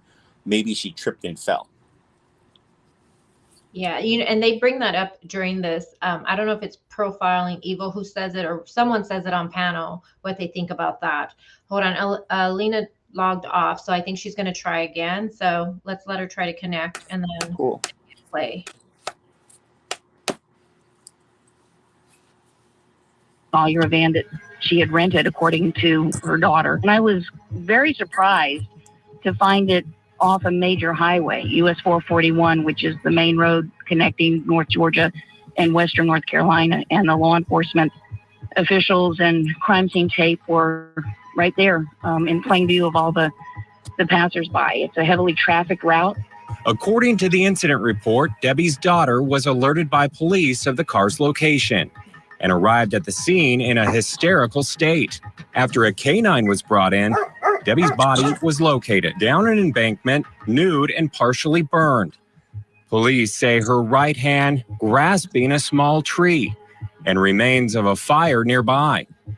Court TV visited her Athens, Georgia neighborhood. Friends and family are still too shaken to talk on camera, but told us Debbie and her husband Steve kept to themselves. Her son Jeffrey Bearden posted this message on Facebook about his mother. In part it reads, "It is with the deepest sadness that I share my mother passed earlier this month. I will never be able to fully articulate the loss of my mother and what she meant to me. She was my longest source of love, support, and encouragement. My mother was very vibrant and a strong soul." Our grief is here and our pain is deep. I am asking that you please respect our privacy while we learn to cope and adjust with our loss. It is not appropriate to publish speculation about my family. I ask that all attention on this tragic story of my mother's death remain focused on aiding the police investigation. What happened here? He's so dramatic. Scott, she says that she's trying to figure it out and she's using her laptop. Can you so help her out with that? You have to set, if you switch to your phone, it would be easier. But if you're using any device, there's always an option that comes up that says, do you give permission to allow your mic? If you say no to that, sometimes it doesn't come up again. So if you go into any of your settings, you'll be able to go to YouTube and adjust whatever it is that you're not allowing. And I've done that myself. It's an easy mistake to make because I'm one of those people that just keep clicking. I keep tapping the screen and I'm like, come on, get me there. So just go into your settings and try to adjust it so that you get permissions for YouTube to use your mic and video, but you can always turn your video off when you come into StreamYard. Okay, I'm just thinking about how they stated that, Debbie and her husband kept to themselves. And, I'm saying this because I'm just trying to understand how, they said that someone kept coming on the weekend. A younger female would come during the weekend, and then the neighbors said that they would hear arguing going on a lot during the weekend. And I'm just thinking, how did no one know that was, I don't know. Well, I guess people stay to themselves. I don't know. Maybe because I'm closer to my immediate neighbors. Like, I know who is who, but I don't know. Let me try adding you and see if it works this time. Can y'all hear me? Yes, Oh, hello. There we go. Okay. So just to add on to what Crazy just said, Yeah. I'm going to tell you my situation. Hold on. How do you pronounce your name? I want to make sure. It is Alina. Alina. Okay. Yes. Okay. Thank you. Well, welcome. Thank you for being here. And you guys, she is Russian girl in chat, just so you guys know. She also, you live not around the area. Yes. You do live around the area where she was found, correct? Yes, way too closely. Okay. For my comfort. Okay. I think she said like 5 miles. So okay. Yeah. Good. And she has been helping me understand the whole map of it and everything like that. So I just want to give her a little shout out for that, because I don't think I've ever dealt with the state. So I was really confused with the area and understanding the map. So she really has been helping me. And she's also been looking at this case. So thank you. And then Scott, what were you going to say right now? Well, first, I do want to thank her because I scooped her up out of a group before anybody else could talk to her. The moment I saw how she was looking at all of the evidence and her investigative technique, I just said, I need to scoop this girl up, because seriously, I can't let anybody else except for Crazy have her. So now about the whole thing with neighbors, I have lived at my apartment since I moved back here. It's been over a decade. None of them know anything about me. Not one neighbor. They try to say hi when I'm jogging. I wave and I just keep going. They try to talk to me and I'm like, I can't hear you, even though my earbuds aren't on. They don't know anything about me. And I love that aspect, because the last thing I want is for somebody to be like, hey, that guy, yeah, he's up there right now. I don't want people coming to see me. So the pandemic saved me. It gave me an excuse to not even interact with any of them. So none of my neighbors know me at all. Miss Prissy Missy, has coworkers spoke? Not that I've seen. I haven't seen any. So how we're going to do it, I'm going to hit play right now. And then actually, one sec, I did see one. So one of her ex-coworkers had come into one of the groups. I go through 3 groups, and you guys probably seen me in there at Scott Dubois, and you probably hate my guts because I always shoot down speculation. But one of her ex-coworkers came in and said, wow, I've known her for a long time. And to be honest, and not to destroy her name, but she was cheating on her husband, which I think was Amanda's father. That's what she said, not what I'm saying. That she thinks was Amanda's father, but Bearden doesn't sound familiar. So she went on to say she was seeing a guy behind her husband's back at that time.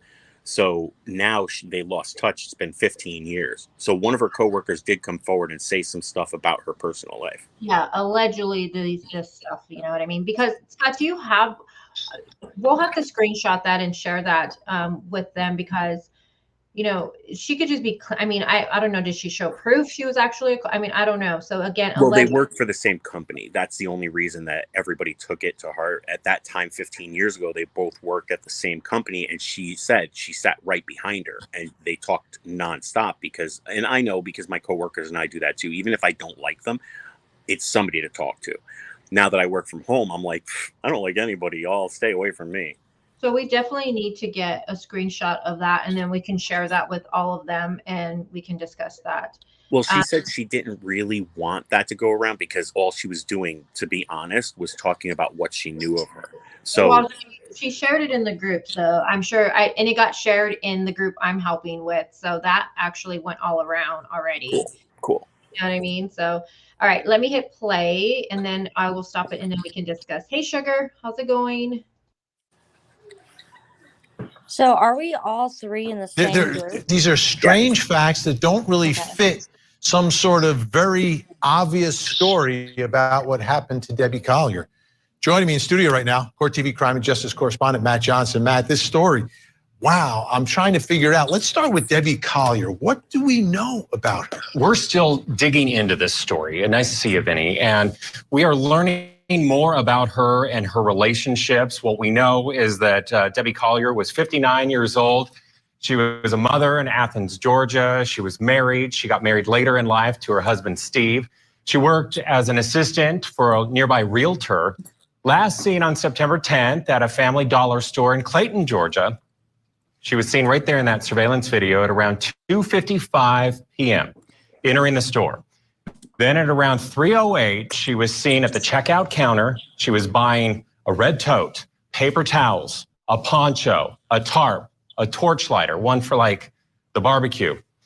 She is seen leaving the store about a minute later.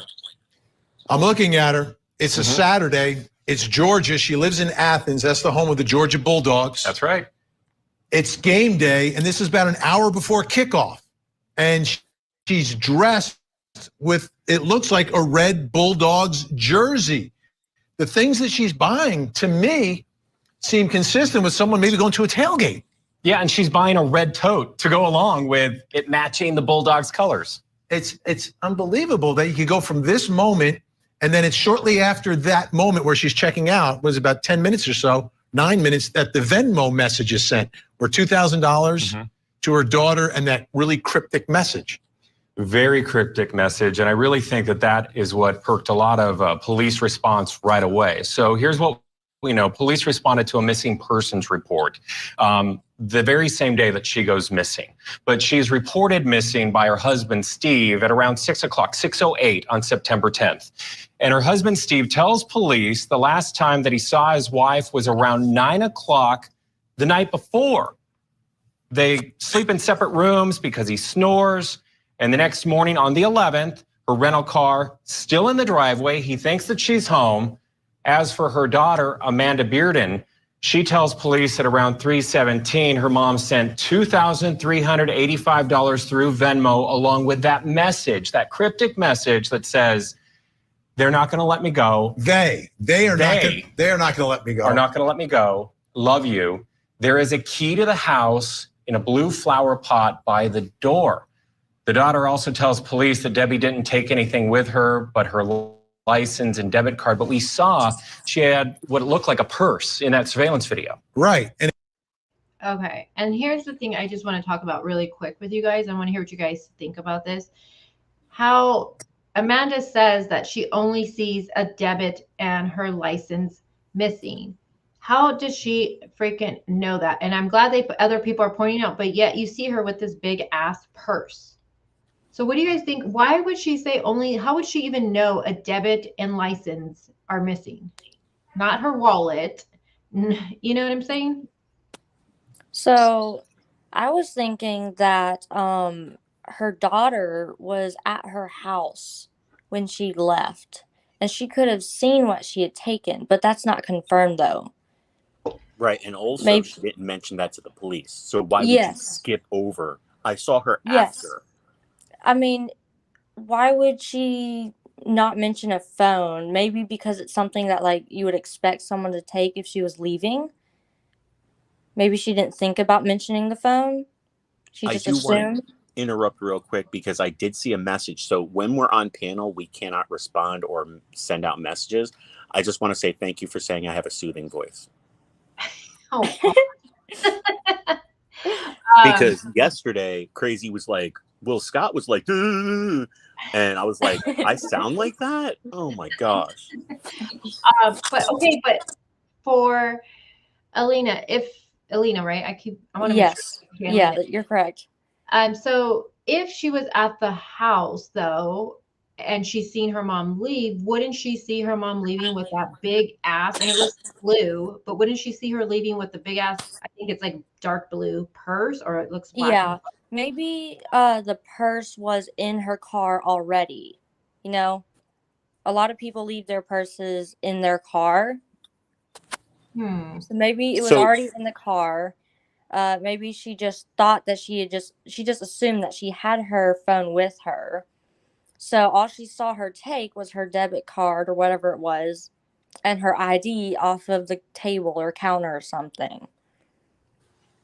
And maybe that might make a little sense because in the surveillance, because at first I'm thinking, I don't know. A lot of us women, we take our purse out, especially for the night. But maybe she did. We'll do it. Maybe she left it in the car, and Yeah. maybe she carries her ID and debit cards separately. And the only reason I'm trying to think Mo may be because in the surveillance footage, when we end up watching it, she does go into her purse when it's time to pay, and it looks like she's going to grab her form of payment out of the purse, but then she goes into her pocket and she pulls it from her. Yeah.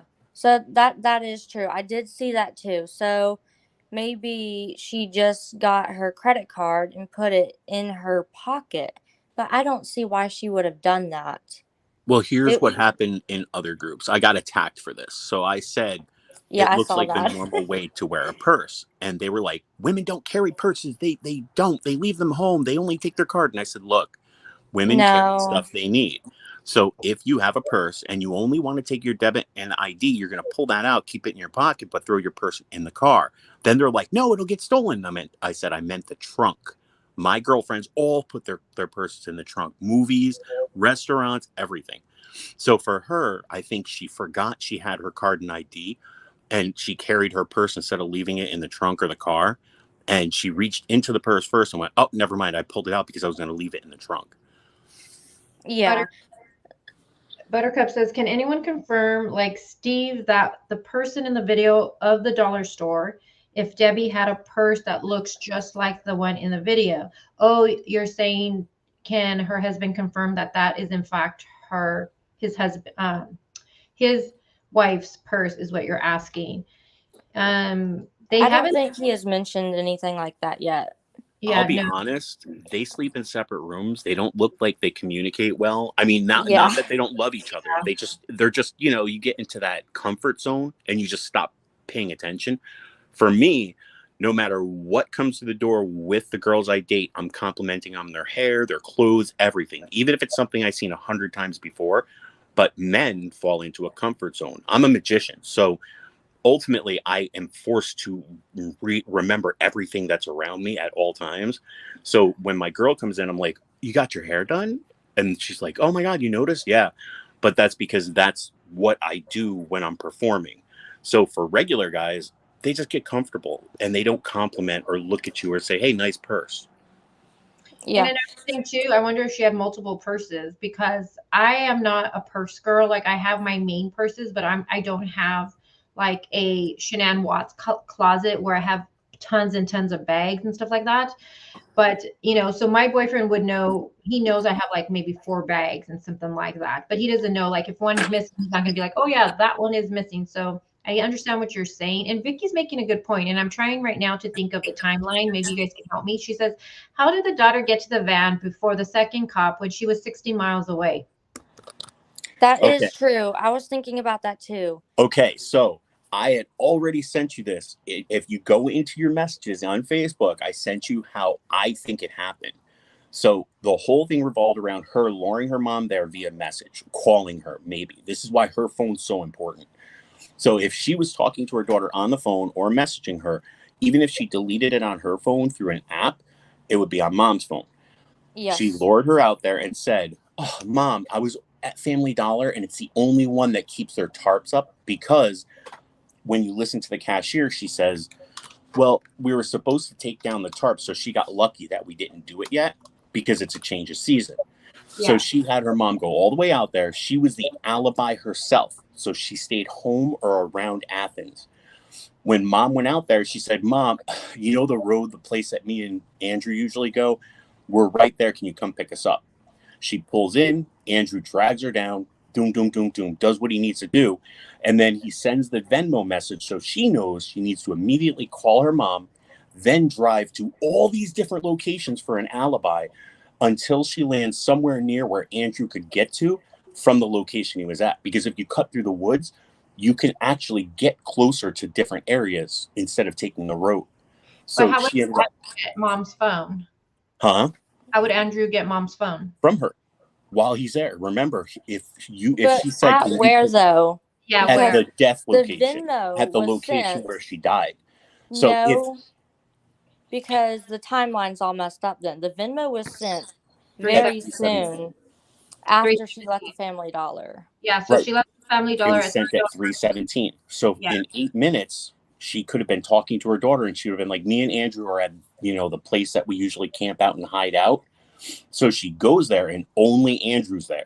So he kills her, sends a Venmo, which tells her she needs to call her mom's phone for an alibi, then go crazy for 2 hours going all around, but ultimately leading to a point where Andrew would get to on foot or by bus or something. Okay, wait, hold on. So for this to be taking place, Andrew and we're just theorizing, you guys. We're theorizing right This now. is speculation. Speculate, we're theorizing. So if Andrew, and we're doing it because of Vicky's comment, which has me thinking, Vicky, you make a lot of sense right now. Now, but that would mean that Andrew would have to have a vehicle, and no, he would have gotten dropped off there. Think about it. If you're going to murder somebody, you don't want to be in the area. So you drop Andrew off an hour or two ahead of time. He just hangs out waiting because it's money time. So then she goes home. Drops off, but make sure you say the name. So Amanda drops Andrew off where? At the death location where Debbie will end up eventually dead.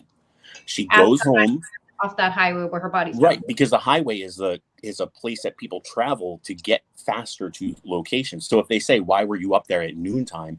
She's just going to say, well, I went to the Family Dollar, which she did earlier before Debbie. So she has an excuse for being up there. So she drops off Andrew. She goes home and she starts calling and messaging her mom. And she's like, hey, I forgot to get the tarp. And the only Family Dollar that has it up now is the one way out there. So Andrew lying in wait. She leaves the Family Dollar, goes to the location on the highway. Andrew does his thing, takes her phone, sends the Venmo so that she knows, okay, since I'm home, I need to make a phone call for the ping. And then I'm going to travel to all these stores like Ulta, Walmart, and make my way out to a location that we already pre-planned where he can either run to or get a ride to from somebody else. He doesn't even have his phone. She has his phone. But how? Okay, so, but then why would Debbie drive to that location of where because she was on the phone and said, Mom, me and Andrew need a ride. We're at that location, the pull-off spot where we usually hang out just to relax. So she lures her mom there when she's not even there. But we got to think about the time of the Venmo, though. So I calculated the distance from the Family Dollar to where the pull-off was, and I'm pretty sure it said it was 14 miles. So it would have taken at least 15 to 20 minutes to drive there. From the store to the location. Yes. Is that what I think I have? Yes.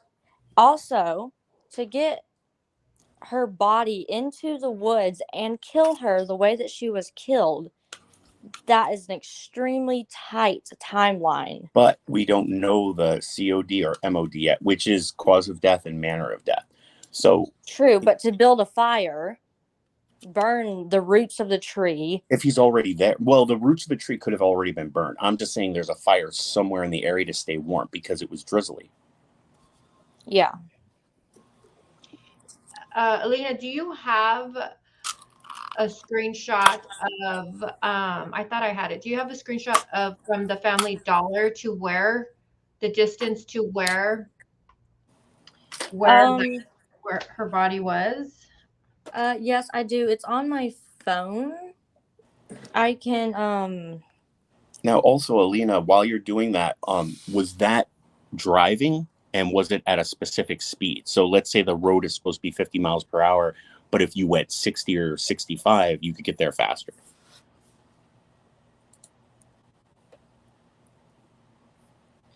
If you can send me that screenshot, and then I'm gonna push play while she's sending that. Let me push play and we'll get back into this.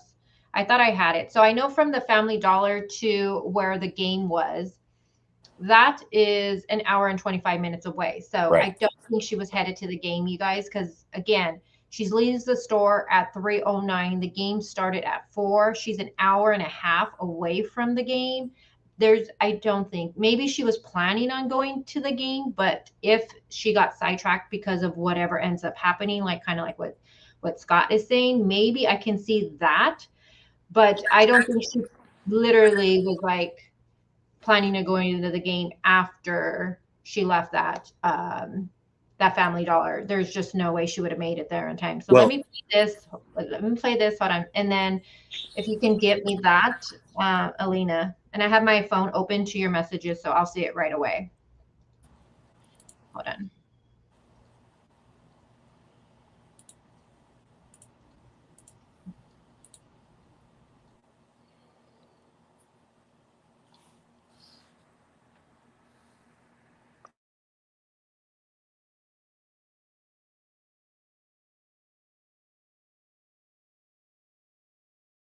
No suspects, but they were quick to say that they don't think that it's suicide or a kidnapping.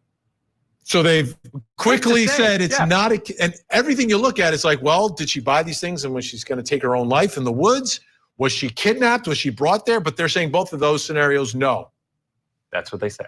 Athens-Clarke County Police Department informed Sheriff's Office deputies of the missing person report tied to the vehicle and that the last communication from the missing person was a transfer to the daughter of $2,385 with a text message tied to the Venmo transfer stating, "They won't let me go.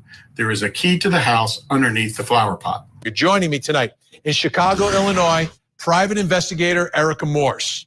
In New York City, retired deputy inspector, New York Police Department, and author of Once a Cop, Corey Pegues is with us. In Jacksonville, Alabama, professor of forensics at Jacksonville State University, former senior investigator for the Fulton County Medical Examiner's Office, that's in Georgia, and host of an incredible podcast. It's called Body Bags, Joseph Scott Morgan. And in Salt Lake City, Utah, retired police commander and the host of the Profiling Evil podcast, Mike King is with us. Thank you, everyone. Let's start, and I want to focus on this Venmo transfer and this message, which is just 8 minutes after we see her in that video leaving the Family Dollar store. Erica Morse, why don't you get us started off with your thoughts about that? Hey, Vinny. Number one rule of investigations, follow the money.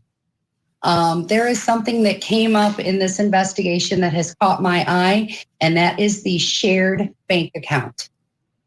There is a history of domestic violence with the daughter and her boyfriend, and law enforcement must rule in or rule out who accessed that Venmo after the money was transferred and nail down exactly how that money was sent through that app. Because there is significant reference in a lot of this coverage about the daughter's ex-boyfriend being very upset about this money that was stolen because she convinced him to get a shared bank account. So it doesn't actually seem that odd to me that we're focused on a Venmo transaction. What do you guys think about that? And I 100% agree, and I said this yesterday. We want to know what happened to Debbie. Follow that money. And I agree with this PI 100%. And I wonder too, did Amanda spend that money? I want to know, where is the money? Was it gone as soon as she got it? I'm sorry, I agree 100% too. Or because did she send it back? You know, I always agree 100% when it's follow the money. You know that. That's like the number one rule. Yeah. Money was a big motivation for Amanda, and could be even for the boyfriend or anyone who murdered her because of the Venmo transaction, obviously. It's just hard to believe that amount of money, just that $2,000, and to kill someone. I just don't understand why that amount of money and the reason for killing. That's what I can't piece together. The way I always put it together is this. You have life insurance policies, which mothers, they try to leave everything to their kids because they need it more than anybody. Also, her will. Whatever's in the will get split up amongst the kids. So while they're waiting for that to happen, which could be a good amount of money, like $250,000 life insurance policy or more, plus whatever's in the will, which could be like bonds that are saved from the past, etc. $2,385 to addicts who aren't used to having $2,300 will go, oh, we could survive on that, even though they're going to use it in 2 to 3 or 4 days. They're going to think in their mind, we can make it. We can this will tide us over. And I know mommy obviously going to ask for it back. She's no longer here. And someone said dad wouldn't either ask for it back. I would ask for it back, to be honest with you. I would expect Amanda, the daughter, to send that money back. It wasn't meant to go to her, right? Correct? It's right. I mean, it doesn't make sense to me whatsoever. So I want to know, did she spend this money? What did she do with the money? Is it already gone? And I think it's important too how Andrew back in 2021, he's stating that Amanda was taking $500 to $600 a week from the bank account for drugs. So again, is this drug motivated? And I'm sorry, even I'm not saying that when you're an addict or you do drugs, you're going to go out and kill somebody, but it will make you do things you normally wouldn't do. And Yes, like that is Andrew is true. Andrew even admits it himself. He's very easily manipulated by Amanda. So that's something to take into consideration what we have now. Piece together, it seems before in 2021, he has some anger towards the family. He says he will hurt them, not Amanda. He would hurt them. And then he proceeds to say something about Debbie on the body cam. He doesn't finish saying anything. And it just makes me think, you might have resentment and anger towards the family. Combine that with drugs are at play now. And then you have a woman who is manipulating him to do anything probably that she would want him to do. So I don't know. In my opinion, they spent a couple of weekends watching a ton of crime shows, ton of crime movies, and they went, we can do this. She said the main factors are alibi. We have to be away from the crime scene and everything will work fine. And they pretty much decided to go forward with it. It just happened too coincidentally, which everybody knows. I always say there's no such thing as coincidence. It's called a situation that resembles another situation, which ultimately leads to guilt. So in my opinion, she didn't really care anymore. She hated it. Like, even though the lovey conversation, that was a way to lure her mom into this loving relationship that would soon lead to her demise. Before that, they didn't have a loving relationship. As addicts, like the girl that I had dated, plus other people that are addicts, the most important thing to them is getting their fix. They don't care about family. They really Yes. So I can confirm that I have had my PS4 stolen out of my room by a family member, which was sold for money right then. And they didn't care if it was mine. They needed that money. They would do anything to get that money to go out to get a pill or whatever they needed. And they don't care. They're so desperate. The PS4 is the last straw. They need to be put to Yes. death. They need to be put to death. Yeah, so if some I know, right? It was my life. If someone is so desperate to go into your own family's houses, take a PS4 while they're working and sell it, that tells you, knowing that they're going to get caught, that's how desperate they are, and people will do anything to get their fix. I agree with plead the fifth. She says, but murder is a huge leap. And I 100%, because I was an addict before. I never stole or anything like that. I always just thought I was in the party scene and just having a good time. But, obviously I was addicted. But I have seen the other half of it all where people are really bad. They steal from their loved ones, money, anything they could get their hands on. But murder is a big leap. And then Buttercup says, what if Amanda had a drug debt? She needed to pay and her life was in danger. So she and Andrew decided they had to do this to get the money. Okay, so think about this though. I have two things to point out. So, I don't know if Amanda's boyfriend still has that same job. He said he was making 500 or something. No, she was stealing $500 from him weekly.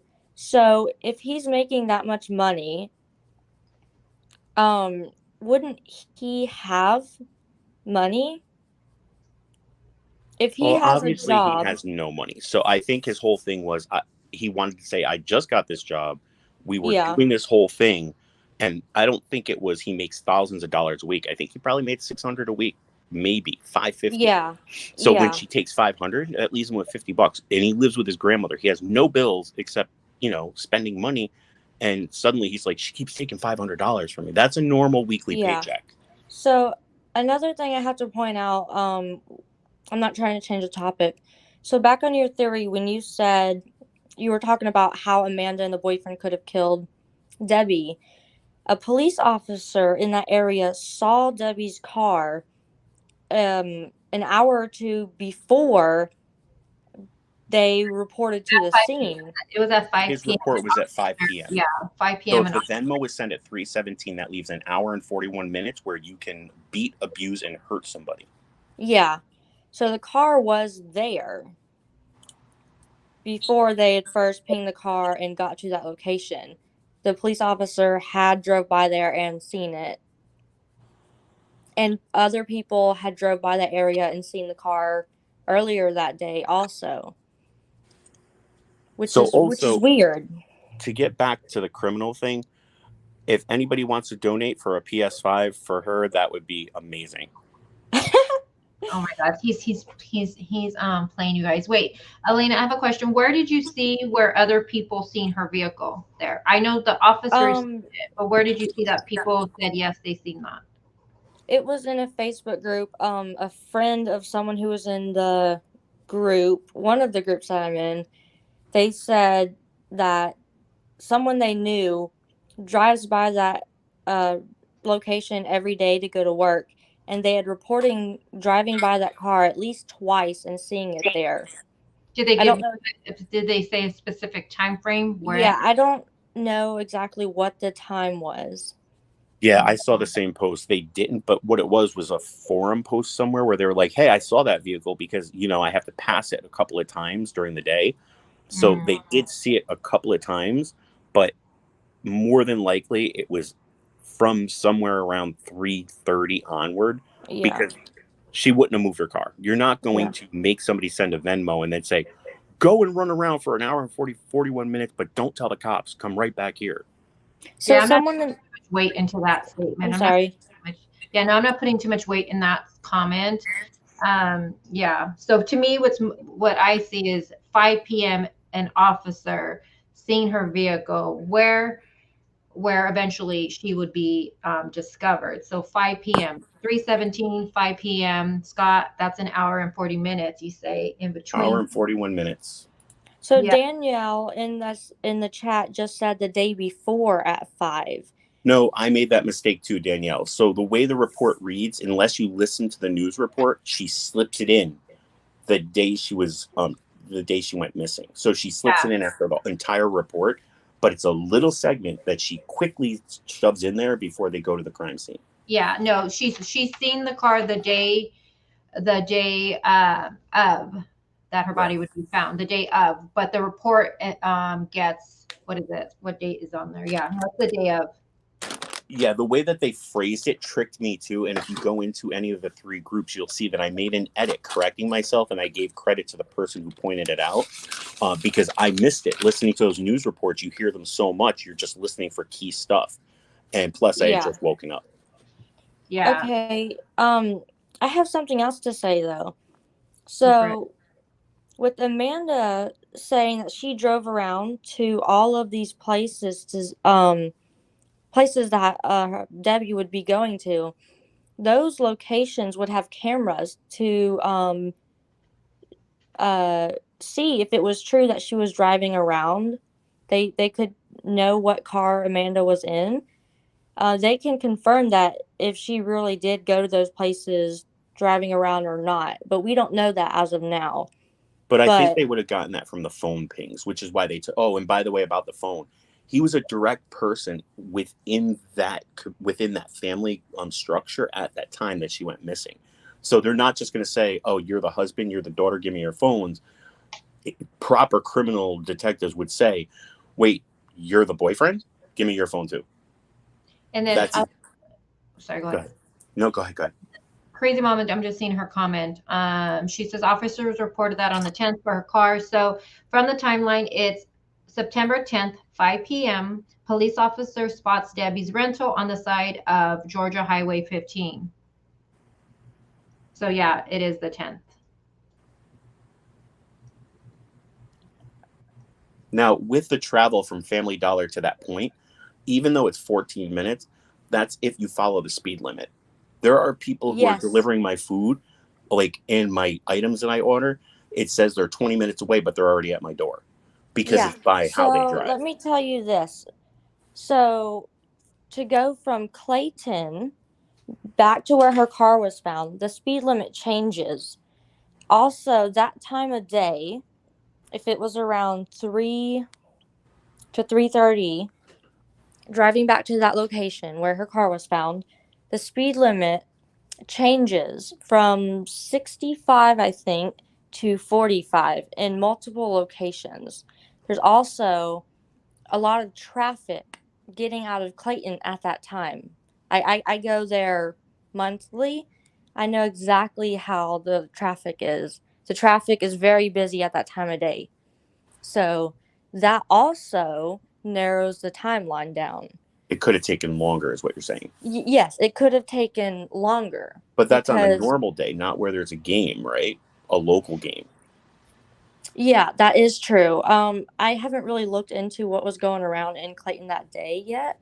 I probably should have, but I know that location and this speed limits and the traffic is really busy, and the speed limit fluctuates all the way down the highway. It's not just a 65 per hour the whole entire way. You got to go through Tallulah Falls, and that's like a 45 per hour area for at least a mile. See, this is why I like this girl crazy. The I moment know. that she started saying she was from Georgia. And I told her too, when we do, we're gonna do a live stream where we actually just look at the map, because I know, like, for myself, I'm not from there, I don't know, and I know a lot of people aren't from there, so they don't know. So we're gonna do another live where we just focus on the map and we theorize all of it, and she's gonna have it already. She's already done a lot. She's taken photos and screenshot. Now let me answer this question real quick. Did Debbie give Amanda any more money that week before the $2,000? Well, from her Venmo, I'm looking at it. On September 5th, it just says Steve paid Amanda, and it just has a heart. So September 5th, they gave her money. On the next one before that, August 17th, they gave Amanda money for a refill script. So those are the two most before the $2,000. So the September 5th, they gave her money, and then on the August 17th, they gave her money for refill script.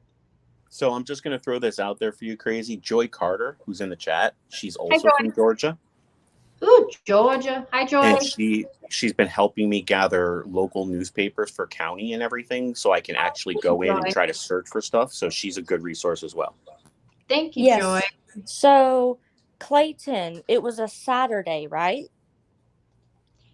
Amanda, I'm sorry. I plead the fifth. No, we don't know the amounts for that. When you send from what we can look from the Venmo, it just says paid. It doesn't say the exact amount, how much was paid. But I'm sure when law enforcement can look all and find all of that out, I'm sure. Go on, Alina. Sorry. Okay, so the day that she was at the Family Dollar, it was a weekend, right? It was Saturday. Yeah. Okay. Yes, September 10th. Clayton, Georgia, this time of year, it is extremely crowded. People go up to Cherokee that way. A football game nearby, the traffic would have been insane, especially at that time of day. Where the Family Dollar is located exactly, there's an intersection. There's a ton of red lights. The traffic at that time is always backed up. It would have taken a couple of minutes extra for her to actually get on the highway and going. Well, there was one thing that I saw from Fox News. They tricked me because I thought it was a video of what, inside and everything. You always getting tricked. Yeah, they 100% tricked the world. They showed a video of them walking up to Family Dollar, then they panned out to show that there's a back road, and then they focused, which pointed supposedly in the direction of where her body was found on the opposite side. So there is a back road that she Yes. could have taken. That's much faster to get to that point. It cuts off all of the other parts of the highway and everything. Yes, but it's not, the speed limit is lower, I'm pretty sure, and there's houses on the sides of that road and, lots of stop signs, and I think it's curvy also. I have a question. What's a speed limit? I don't think I've ever followed one. So, I'm trying to I do need to look at that road that you're talking about. If you could send me what road that was exactly, I think I know what you're talking about, but I could Oh, actually find the speed limit for that road and I see don't what's think I'll on it. ever find that video again. It was one of those where it popped up and said, "The Family Dollar where the big bombshell dropped," and I tried to I'm only keeping the videos of the actual talking where people are discussing stuff. So I'll see Yeah. if I can dig through. But Okay. if you look away from the Family Dollar sign, Oh, like, yeah, I forgot. I have Google Earth. well, if it's the one, as soon as if you're looking straight on at Family Dollar and turn to your right and pan slowly, it's that back road that's right there, and there's a stop sign. Okay, yeah, yes, I know exactly what you're talking about now. Um, so I see people in the comments Mi- um, mentioning Missy, tailgating, yeah, so they're saying and she's dressed for it because in all the photos, I do agree in all the photos we've seen, she's decked out with jewelry and all of that. And I agree with you guys on that. She looks very dressed nice. But again, she's going to the tailgate. If she was planning on going to the game, what she is wearing would fit the visor and all of that stuff. I agree. One thing I didn't notice, and it's hard to tell from the surveillance, it doesn't look like she is wearing jewelry in any of the surveillance in that surveillance. But again, it's hard to tell. so she wasn't going to the game, I don't think, because she Me would neither. have been way too late to get to that game, obviously. Yeah. And I mentioned this before about the option of her tailgating. I don't believe she was tailgating for that game at this location. I mean, in the town of Clayton, she could have been. It's possible, like in that particular town, but where she was pulled off at, she was not tailgating, and I can confirm that because there's nothing there. There's no phone service there. Well, Um, right, but that's the I whole wonder, point. If you I were wonder if lured there, but who was she going to go? I mean, her phone records would show too if she was, yeah, because no one usually goes to, I mean, usually you go with one other person to a game, usually, you know what I mean? And she's, I'm wondering yeah, I mean, if she, Andrew could have been with her. Nobody knows. Nobody looked in the vehicle, yeah. That so is he that is could have been. true. And he could have just said, "Hey, can you pull off here? I have to use the bathroom." Force her to send the Venmo, and then continue driving to that location. But for me, Could she would have fought back. I mean, I hate to say this, but there's nothing in the vehicle like that they said looks like somebody was in there. You're not going to sit there and be like, "What? No, I'm not giving you my phone. No, I'm not sending that Venmo. What are you, crazy?" You would fight back. If he reached out to you, you'd push his arm away and scratch him. You would do everything you could because you're he could taught. have this is what I was thinking. So instead of him forcing her to send the Venmo or him doing it himself with her phone, where it was pulled off, he could have done it while driving down the highway to that location. True, very That true. would make more sense for the timeline. That short amount of time. He could have said, "Hey, do you mind if I message Amanda real quick on your phone because mine I don't have Wi-Fi Yes. right now." And Amanda could have told him what to do exactly, what message to say, you know? To and I me, agree I with think the Mom, I Venmo can't, was a sign. was like let's go kind of a thing. I think it was, "Hey, get ready because I'm about to do this." The phone call came in. He grabbed the phone, powered it down, and said, "Pull over" or whatever. But for me, there would be a struggle, and I'm speaking for women. I'm not speaking for guys. If I was going to hurt you, assault you, and you felt endangered, you would strike back, scratch my face, because you're taught, leave a mark, get something under your nails. Everybody's taught that. Yeah. So for her to just be submissive, possibly he said, hey, can you pull over? You know, he tripped and fell on purpose. She came out to help and see if he was okay. And then because of her bad back, he just immediately grabbed her, knocked her out, threw her in the car. Boom. Now he can use her face recognition and everything. I think it's interesting that it is mentioned she does have a bad back by the daughter. She does state that mom has a bad back. It's because of the meds, guys. Think about it. If you have a bad back, you're getting meds to help. So if she says, my mom has a bad back, people are going to go, oh, she's a pill popper. She killed herself. I didn't think of it like that. But I'm going to push play for the rest of this video. But Neely says he could have choked her out. And if she wanted to fight back, he's an MMA fighter. And I agree. And again, all of those signs are going to come into play with the autopsy if she fought back or anything like that. And I agree, Crazy Mama. I cannot wait for the presser for tomorrow. Hold on. Let me play some of this video.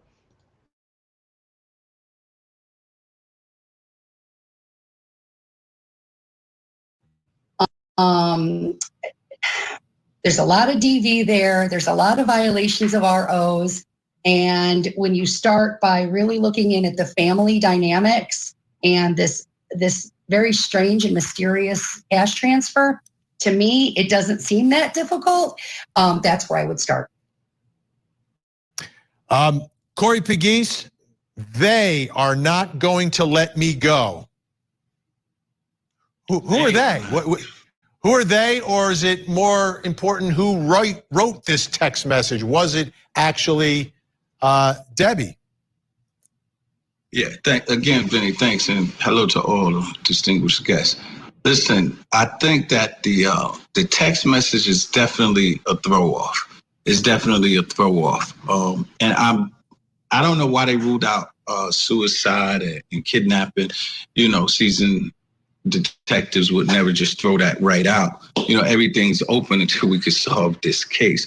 But the they part, I think it is almost like as if someone had her phone and wrote the message and told them about the key just to throw the investigators off. That's what I truly believe. Joseph Scott. What do you think about that, you guys? What do you think? Do you think that Venmo is a throw-off? What do you think? Personally, in my opinion, I believe it was a signal, and it was also the message itself was to throw off whoever read it, not Amanda. I think 100% Amanda knew what it said. She probably typed it out as a message for him to type out, do it exactly like I did it, which is why he was grammatically incorrect. Message was sent, and she's like, well, it couldn't be me, even though it looks like how I type, because I was here at my house. You could check my ping. I think it is a throw off. I really do. I agree. And everyone's agreeing with him too. You guys are saying it's a throw off. The message is fake. Amen. Hold on. Morgan, what are you thinking tonight as we sift through this first piece of evidence that is, to me, very important, significant? It's the last alleged communication that she made with anyone in the world. Yeah, what kind of strikes me curious about this, being familiar with the geography in that area, is the fact that, you know, her body was found in Habersham County, which is actually south, but north of where she lived, south of where she was seen at the store. She's up in Clayton, Georgia, Vinny. This is 15 miles north. This is literally the last stop that you really have for a sizable kind of town before you go over the North Carolina border. I think the reporter had mentioned this earlier. It was in one of the reports. This is a kind of a major north-south route headed through that area of the country. I find it curious that she would live in Athens, but yet she would go so far north, and then her body would be found to the south, significantly to the south then. And, you know, I'm looking at this video of, you know, where she's in the store. And one of the things I think that, you know, our colleagues in the FBI and this sort of thing that profile, you know, these kidnapping events, you look for duress many times. And she just appears, Ben, to be going about her business. She looks like she's going to a Bulldog tailgate, doesn't she? Yeah, she does. And there was a ball game that day. And, I know I'm stating the obvious, but I would be very curious about CCTV from across the road.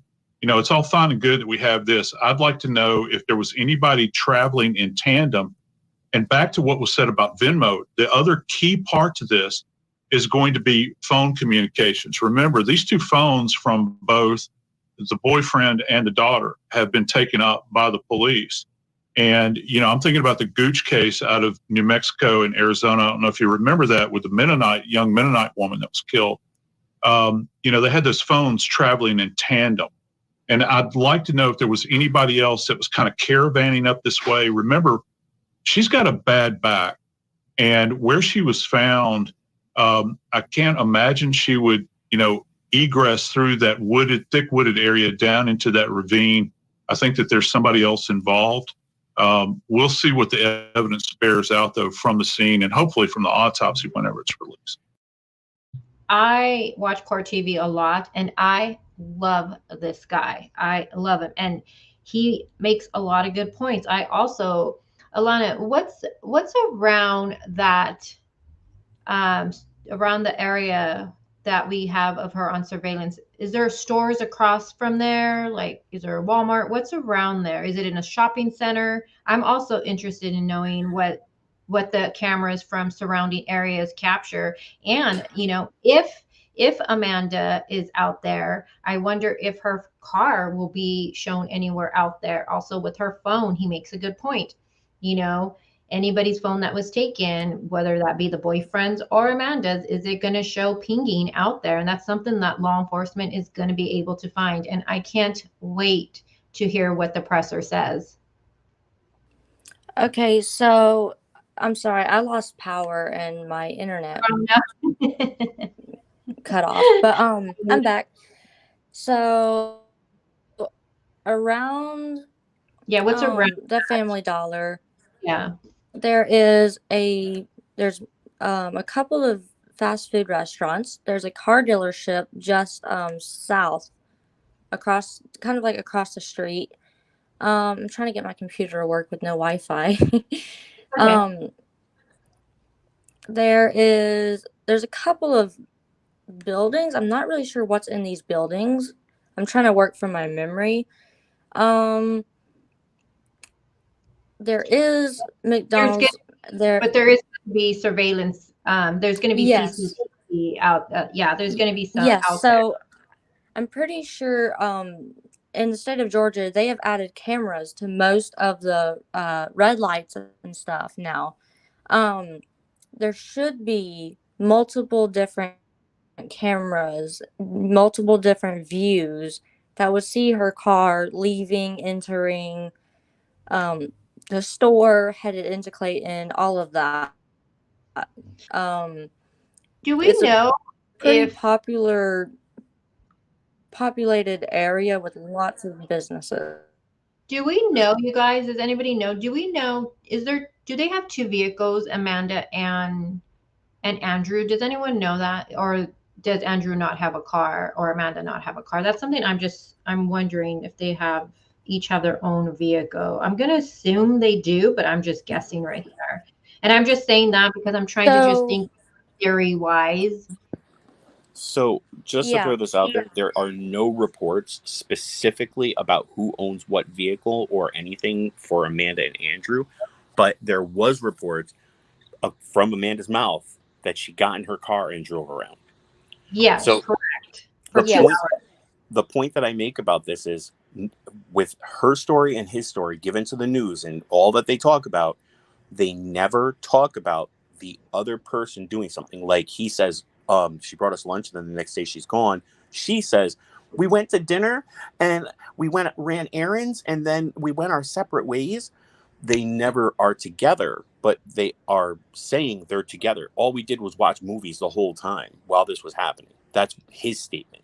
And you're right, though. You're right, because she even says too, when she doesn't say we drove around like her and Andrew. She does say I drove around for 2 hours.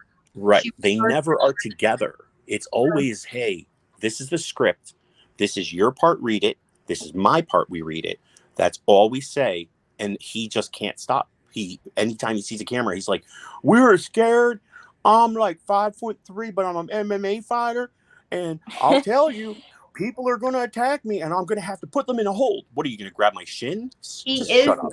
and he is the one who is being more, I feel like, more vocal, I feel. Even with You mean like Chris Watts, right? Or Barry Morphew, or anybody that's committed a crime, because they are so scared that they're not covering their tracks enough, they have to keep talking. You make a good point, though, because they are referring to just one and not the other. And they did kind of mess up and we're just theorizing, you guys, make sure Ahmad puts this in chat. We are theorizing, we are speculating right now.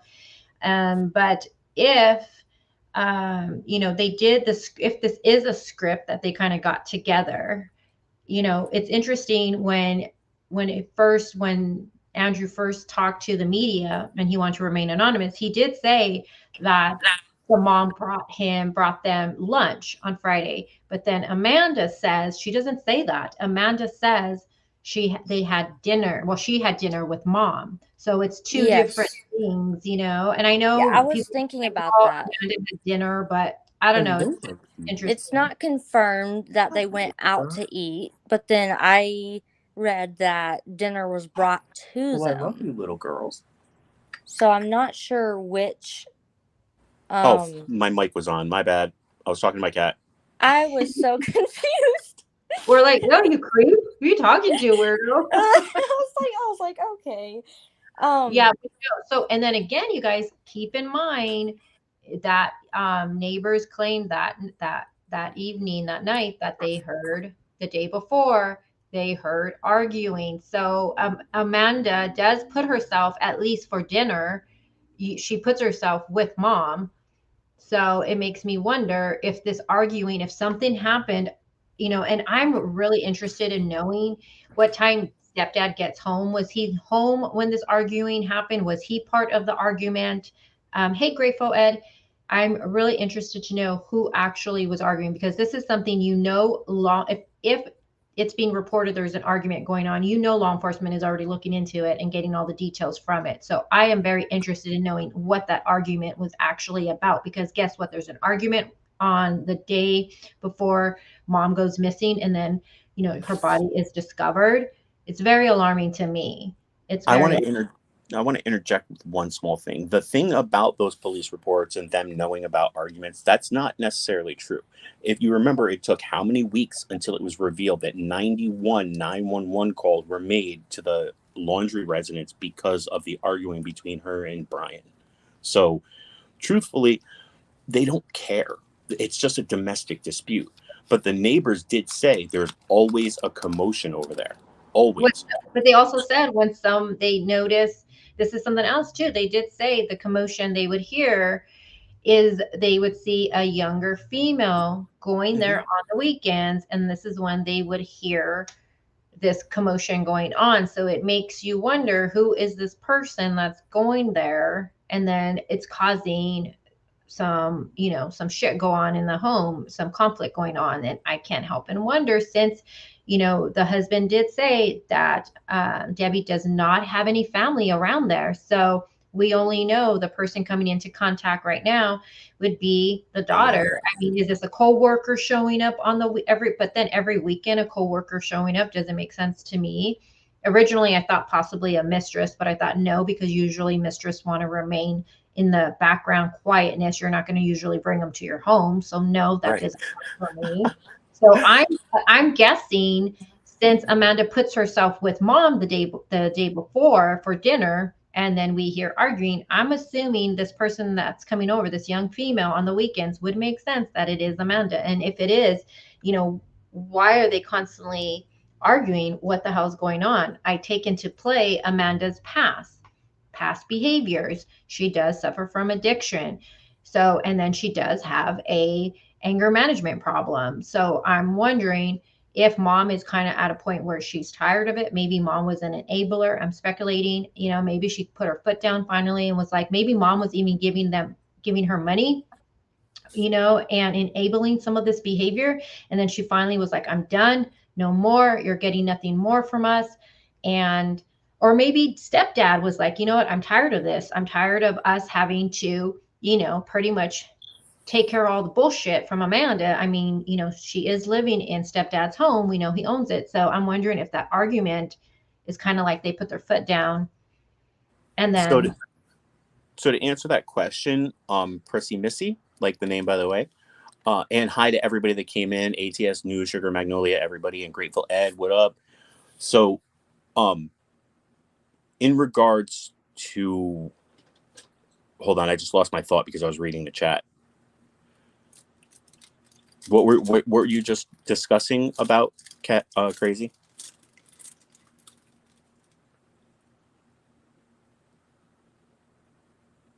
Did I freeze up? No, I don't think you did. I think she did. What was she just referring to? Because I just read a couple of these chats and suddenly my mind went blank.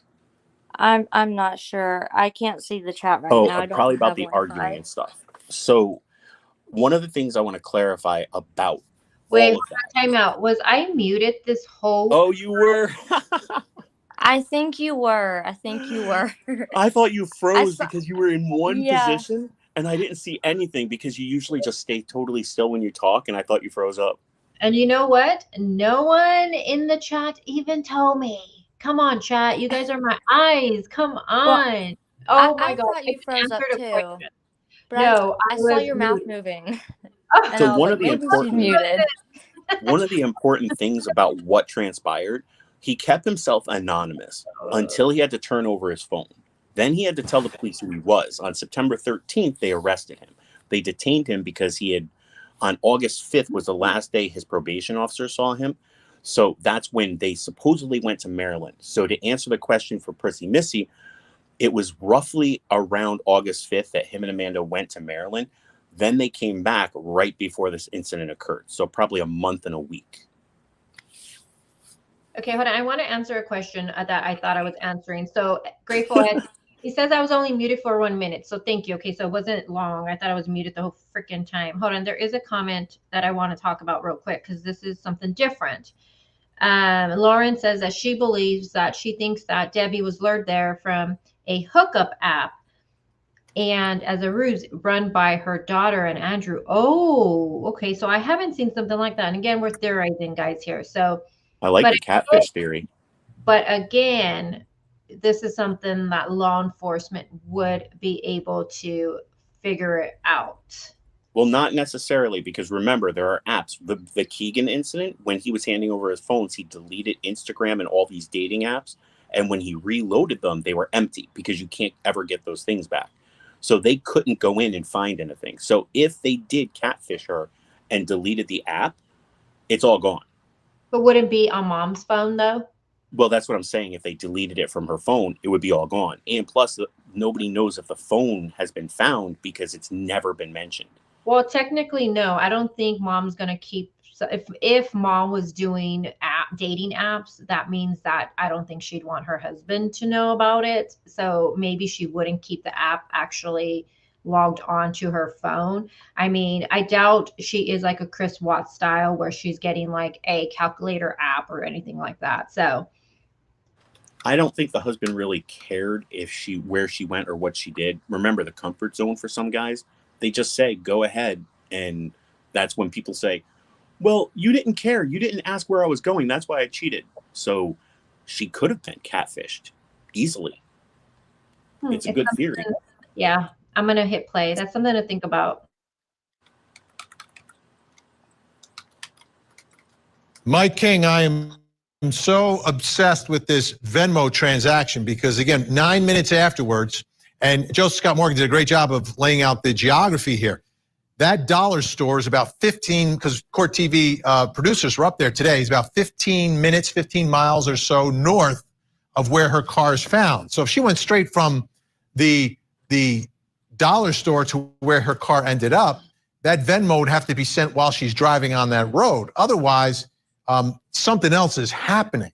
Something else is happening. What are your thoughts about the sending of this money and the timing of it all? the money is a really big part of this thing, and we can't discount that. I'm so frustrated with this without having more information, because you're absolutely right. Why did she go so far north? She would have passed a lot of locations that she could have purchased those items. So was she compelled to go that direction is the first question. And it's going to be really interesting. I'm really glad Joe Scott's on, because I have so many questions in regard to the forensics of this. I want to see what the bottom of her feet look like. Did she trounce down through that countryside, or was she transported there and this was a staged scene? The fact that her hand's against the tree, is that a representation that somebody's made? That Venmo money is huge. And I think the thing that's bugging me the most about that, Vinny, is the transaction that apparently got everyone so spun up. That was 3 hours before she was reported missing. And holy cow, I'm thinking if somebody in my family said, hey, they're not going to let me go, and here's some money, and find the key under the pot, I'd be making a call a whole lot quicker than 3 hours.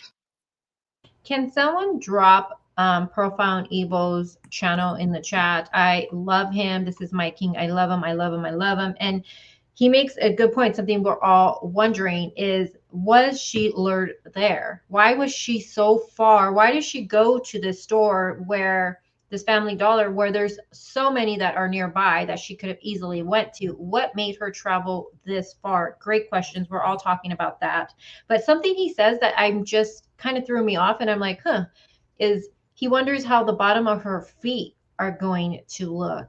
And I mean, she's wearing shoes. Why would that be a question from him? I don't know. That was something that just stuck out. What do you think about that? Well, how will the bottom of her feet look? So let's hypothetically say that I grab you and I'm dragging you down a hill. Money is key. Money is key with this case. Go on, Scott. Sorry. So let's say that I grab you and I'm dragging you down the hill, and you're wearing just regular shoes, and you're trying to fight back on an incline. Your shoes are more viable to fall off. So if they fall off, your bottom of your feet will be cut up from the branches, the trees. So they'll know if she's been dragged to a certain distance alive. Now, let's say that I killed you in the car and I pulled you out. She has those big old shoes on, though. Would they be able to see any? I'm trying to get the photo of it. Would they be able to see? Just to be honest, those shoes will get ripped off of you if you're going down an incline. If I'm yanking you and you're struggling and I'm stronger than you, there's no stopping it. Either you're going to buckle, fall, and hurt yourself, or your shoes will pop off. But I think he just wants to know if she was forced down there and if the shoe fell off or whatever the case may be. Those shoes were athletic-looking shoes, and I know those shoes, they do tend to slide off. They're made with cloth. They're not laced up high top shoes or anything. They are lightly padded, loose, stretchy shoes. They wouldn't stay on her feet. So. Right. And somebody mentioned the tarp, what it was used for. And I didn't think about this before, but it doesn't ruin my theory at all. If you were strong enough to pick up a woman, a man your size or bigger, because you're an MMA fighter, you could pick up a woman your size or bigger. So he could have put her on his shoulders and walked down the hill. However, I think the tarp was intentional so that he could lay her on it and drag her down the hill. That is true. So, but that stuff was in her car, though. The stuff that she bought, the red tote bag, was in the woods with her. So how would all of that stuff that she had just bought be in the woods with her? So let's say you just killed me, Alina, right? Would you leave anything in that car? Anything at all? You would quickly grab everything, throw it out, put it in the tote bag because you want to carry your stuff. Then you would quickly wipe down the entire car where you were sitting. If I killed you and I was in the passenger seat, I would wipe down the whole passenger seat. But I think she drove to her destination unknowing she was going to die. And what happened at that point, he just used all the stuff that her daughter asked her to buy for her to get her down the hill and torture and kill her. Because if you knock her unconscious, you could drag her down the hill and wait until she wakes up. You have an hour and 41 minutes. Yeah. So he could have just sent the Venmo. The one thing that I just can't look past is the way she was killed. I think there's so many details that I think people are overlooking that are very important. The type of kill that it seems like it was personal or out of severe anger towards her specifically. So, like I Well, she said didn't die before, from the burns. That's not what they're saying. She was gripping a yes, branch. So she was still alive when she was yes, burned. But they Unless but the haven't released burns, COD. unless that is like Profiling Evil stated, unless is this staged also? Even her hand gripping, is that staged? This whole Well, thing, everything could be staged here. We don't know. And that's why it's important we don't even know how she was killed. So I think tomorrow, hopefully we get more of those answers. And I put this photo up because you guys were talking about the shoes. Scott was talking about the shoes. And I put this photo up. Let me take that up. I was trying to find one that had a good photo of her feet.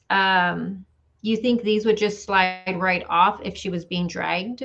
I think those are I think socks with her so. shoes. I think, Yeah, you know how people wear Yeah, socks with sandals? yeah, those are But socks. You can see them, like the ankle socks. So yeah. So with pop socks, right off. with those type of shoes, her shoes would just be off immediately in any So kind of here's the struggle. I thing. mean, my shoes fall off all the time. Here's the thing about her body placement, and this is important. There are 4 stages of rigor mortis. So if Yes. anybody would have wrapped her hand on a tree, she's limp. It would fall right off. They would have had to wait until at least the third Yes. stage of rigor mortis to squeeze her hand on there so the muscles just wrap around it. So unless they went back before the police got there and did that, I strongly think she was either fell on the fire or she was burned intentionally. She tried crawling away, and when they said she was partially clothed, maybe they took off her shirt. They forced her to, and she tried crawling away as she's burning, grabbed the branch, and whatever they did to her after that was how she died. And she was gripping it so hard that the nerve endings just latched on and stayed there. you make a good point about her hand placement. You're right on that. Crazy Mama says BF, so boyfriend has facial hair, so it couldn't be him in video like others are saying. But also I noticed Amanda has a arm tattoo. So I mean, I don't see one in the video surveillance. It doesn't seem like I see a tattoo behind her arm. Amanda has a tattoo right here. Um, this is just a weird still shot of it. And then when she walks in, she does hesitate, but I think she is setting like locking the doors with a key fob because it is stated that she is holding her key fob. People are wondering, is this the phone? And I believe it's being stated that it's the key fob. So I'm thinking when she walked in, it being a rental, she's like, oh shit. And she kind of like clicks it to make sure it locks. So here's the thing about the pictures that nobody mentions. So do you notice how we're looking at Debbie? It's at an angle, right? Yeah. And we look at Amanda straight on. So unless somebody who is roughly 5'3" or 5'4" stands by that door and the arm hits that exact location, we can't tell. Anybody can take all of these images, make the hands match, and it doesn't mean it's them.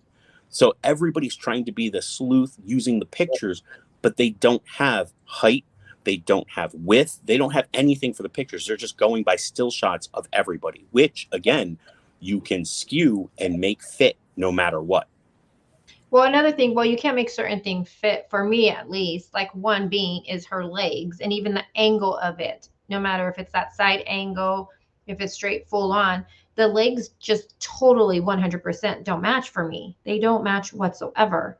Even the ankles. Well, And I could actually make that match, honestly, because here's the thing about photos, and this is not body shaming in any way. Heavier people, their knees move closer together because their body is out of proportion to what it originally was. For people over Yes. 50, their knees automatically come together, so they look like they're walking in a duck walk. So people are looking at it going, oh my God, it fits perfect. It doesn't. It's because Amanda is slightly heavier than she should be, and her knees are coming closer. It looks like they're coming closer. It's just the thickness is making it appear that way.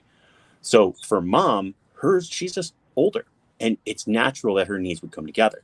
The husband, He has a bum knee. If you look at that, it looks like he's turning into a zombie. There's no way he's going to move Debbie. No possible way.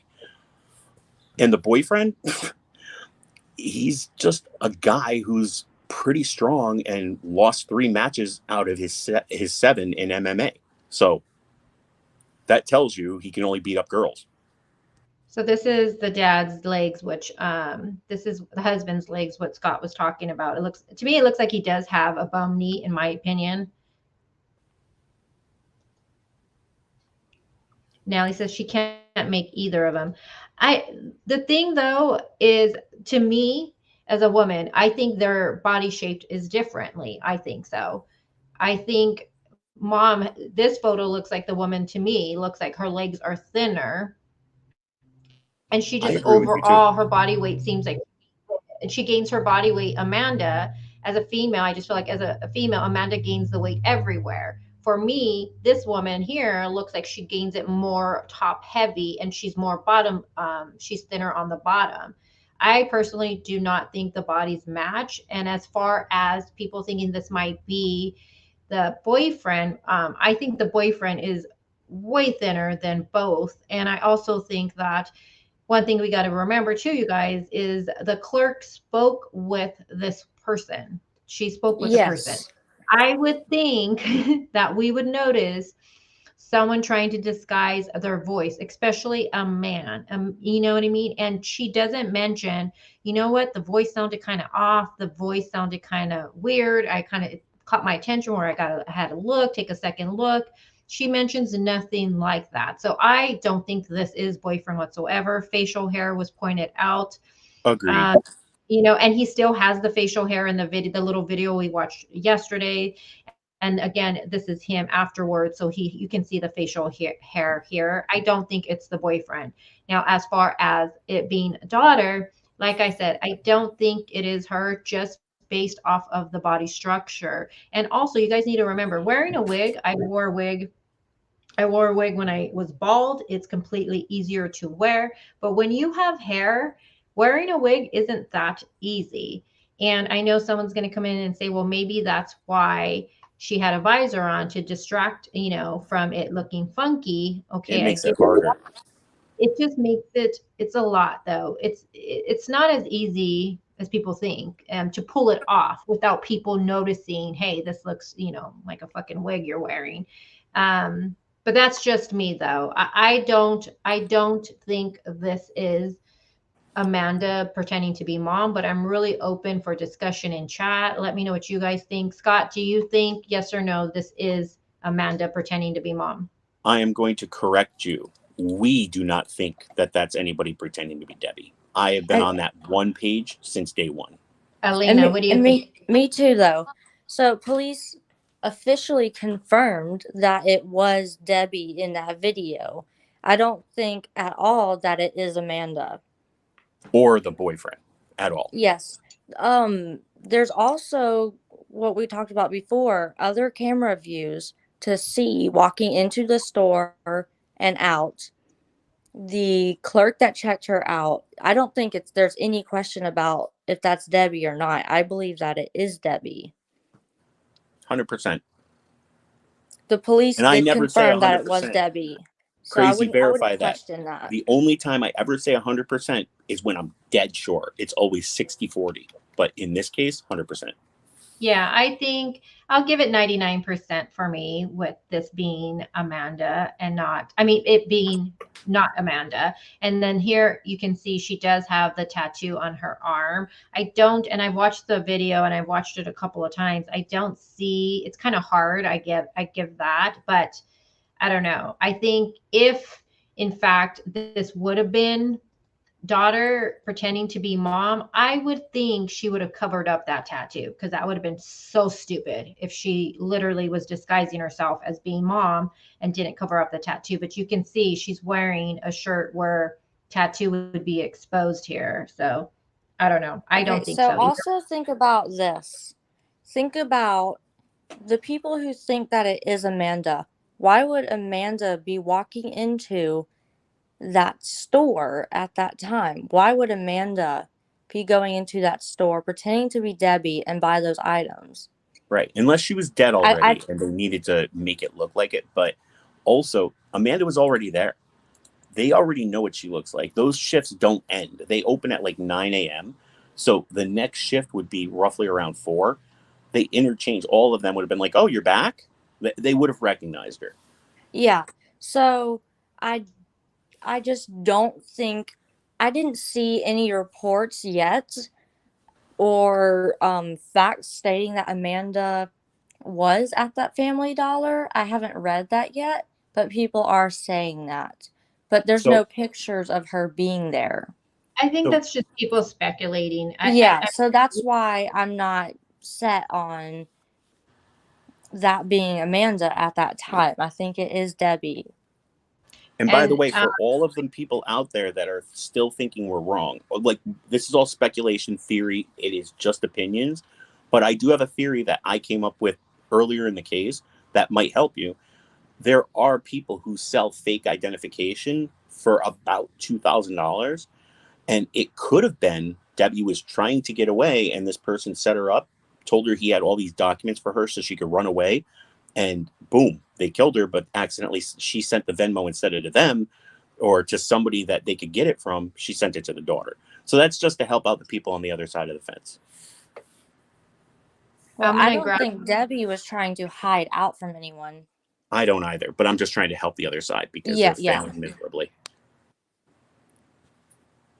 That was a joke, everybody. I don't think anybody's failing. It's all speculation. But my opinion's right.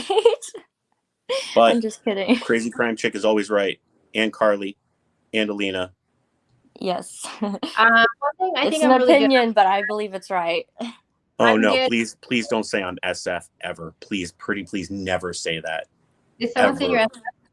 No, Somebody I'm grabbing. asked, is that Steve SF? No, D, it's not SF. No, I no would way. 100% right now just jump out my second floor window if you really thought that was me and everybody said it was. Yeah, no, it's not. Hold on. I'm going to try to do something different right now. Let me see. Hold on. No, and I'm not always right, you guys, but I do think I'm pretty good at letting you guys know when something is my opinion and when something is speculation or a fact. Usually if it's a fact, I'll come with the proof with a report or something. So Bushi wants to watch another thing. You can watch the video and see her checking out, and you can see her arms then. You would see if she had tattoos.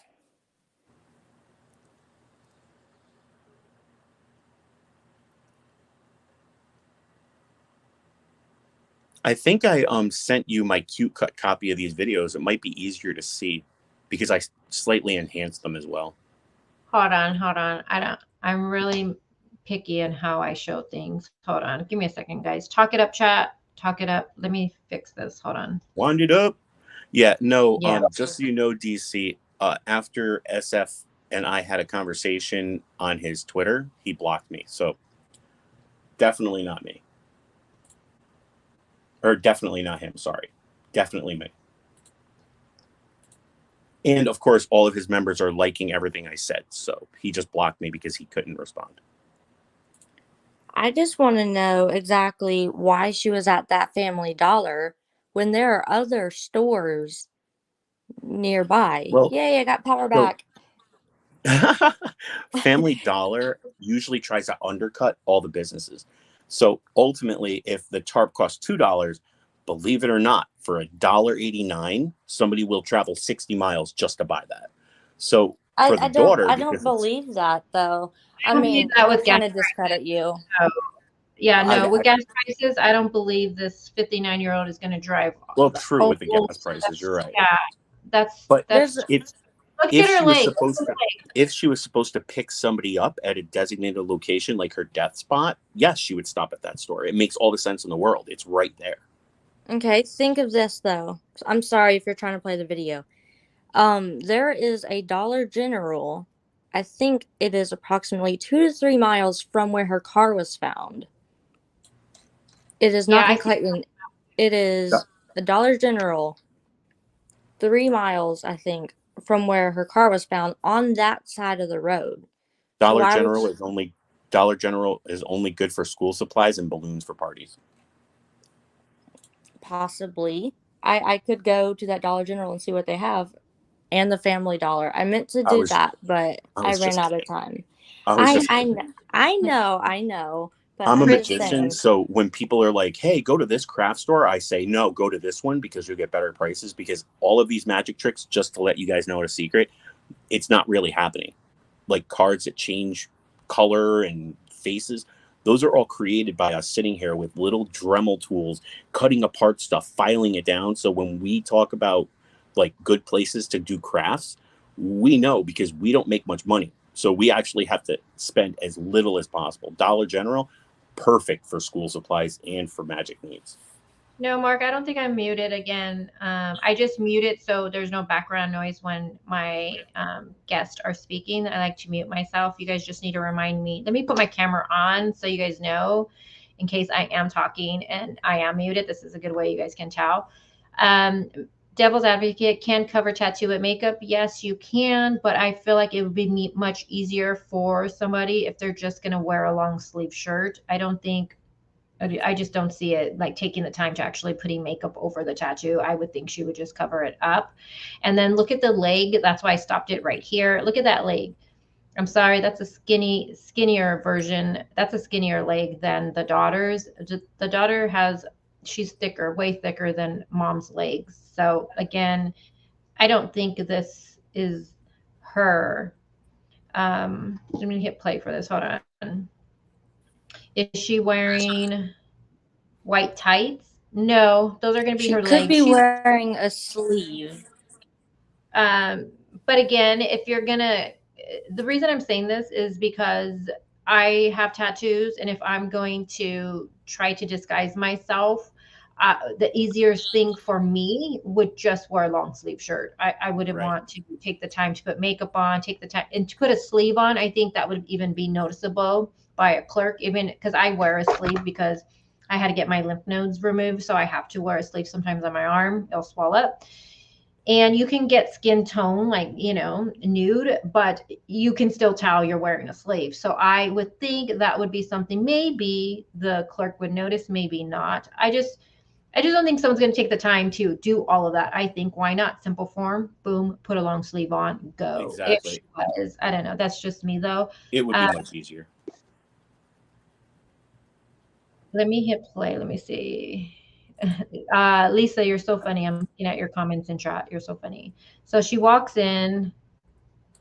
She walks in here. See, it looks like she clicks to lock her vehicle to me. Yeah, that's what it's key fob. It looks like that to me too. And again, law enforcement has, I'm sure they have the full surveillance of this, of her walking around the store, her shopping. Sorry, my Wi-Fi is starting to act up. Her shopping and all of that stuff. And a good point is one thing the clerk doesn't mention either. She doesn't notice Debbie being in distress or seem nervous. If somebody was trying to harm her in that vehicle or was telling her to go purchase this and she was scared for her life, you would think she'd be scared. Her hands would be shaking, something like that. She just seems like she's going in here and shopping like a regular day, grabbing some items that she needs. And Crazy Mama, I think you said it. It's sad because she's shopping with these things that will later on be where her body would be discovered, and it's crazy. It's just See, sad. she's grabbing her paper towels.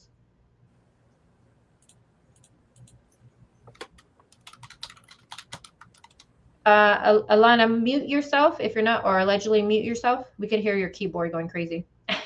Yeah, that was me. I'm working. She's gonna look in to pay. When she pays, it looks like she goes to her purse.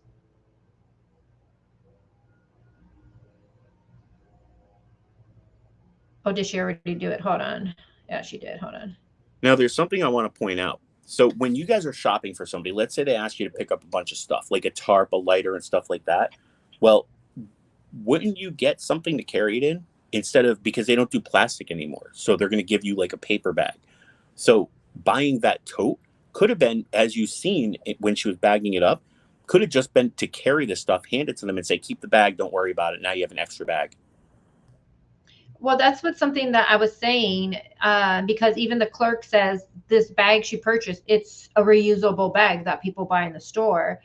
But I lost my train of thought. That's why I don't think this tote thing is anything insignificant. It's just literally her buying the bag to put her items in. But do they, for this Family Dollar, do they have plastic bags here? Does anybody know? Or they do not? Alana might know. Do they not have plastic bags here? You have to purchase a bag. Do you know? I think she's muted, showing mute right now. I think you're muted, Alana. But again, the clerk said this bag was a reusable bag. So I don't think that is anything insignificant. What I think is interesting, though, is that the bag is found, though, around the area she would be discovered. So this bag was carried. Everything she bought was taken out of her vehicle. Everything. Because even the paper towels, there's pieces of paper towels we looked at. So everything was found except for the poncho. But then somebody stated that if they were trying, if there would have been, I think, I don't know if you said this, Scott, if maybe the poncho was to protect themselves from any DNA, any blood splatter, I don't know.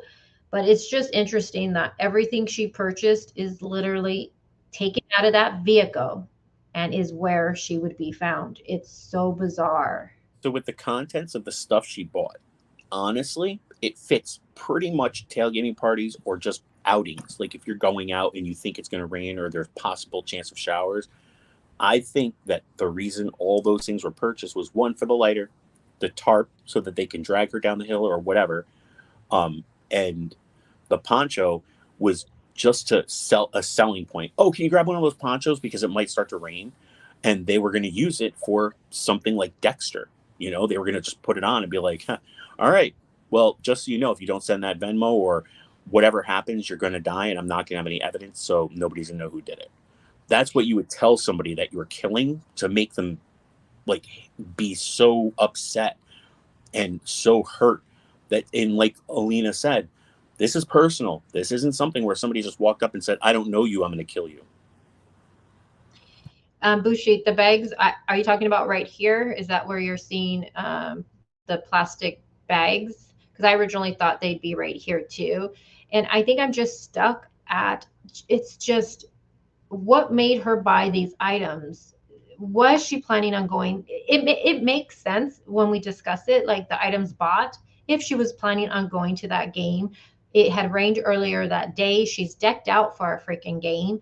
You know, it would make sense. You know, Delana, I don't think she's in the chat. Her son plays football and she's always going to the games. And she said herself, the items would make sense. The poncho she would want to wear because she says she even carries one with her, Delana does, and keeps it in the car just in case it does rain. So it would make sense. Even the tarp, she says that, you know, to sit on, and then paper towels, you know, just to stay dry, or if you get anything wet inside of the vehicle. Now, the only thing I think that kind of throws me off that she purchased, I don't think she's a smoker, but is just the lighter, the reusable light. For a grill. For a grill. If you're doing tailgating parties, a grill. But then here's the thing too. If she's going to a tailgating party or hanging out for a tailgating, who was she going with? It's like, I kind of feel like if what I see her dress, when she woke up that day, I feel if her plan was to go to this game. We do know it's been reported, and on her Facebook, she did post about, what are they called? The Bulldogs. What are they called, Scott? Bulldogs? I think they're the Bulldogs. Yeah, the Bulldogs. She seems like she was a fan of them. So to me, it looks like she was planning on going to a game. Now, did something happen during the morning that switched that shit around where her plans got changed? Well, like I said, picture it was, let's say that you had a bad relationship with me as a son, right? And suddenly, as you're getting ready to go to this game, I call you and go, hey, can you pick up some items? I'm stuck. My car broke down and I'm walking up the highway. Hold on. You're right. Look at right here. The clerk starts to bag it up in the bag. And she must have said, no, I have this bag right here. I never noticed that before. Look. Right. Boo, you're right. You're right, Boo. Watch. I So never noticed that. Go on, Scott. if hypothetically your child, me, was, you know, that I'm a recovering addict, I have problems, I'm not responsible. If I called and said, Mom, I'm stuck at this place, I want to go tailgating with you, can you come pick me up? And you were like, I gotta stop at the store, I won't have time, that's so far away. And she says, Mom, there's a Family Dollar right there. Now, Amanda doesn't have to be at the death location. She could be at home calling her and just making it seem like that.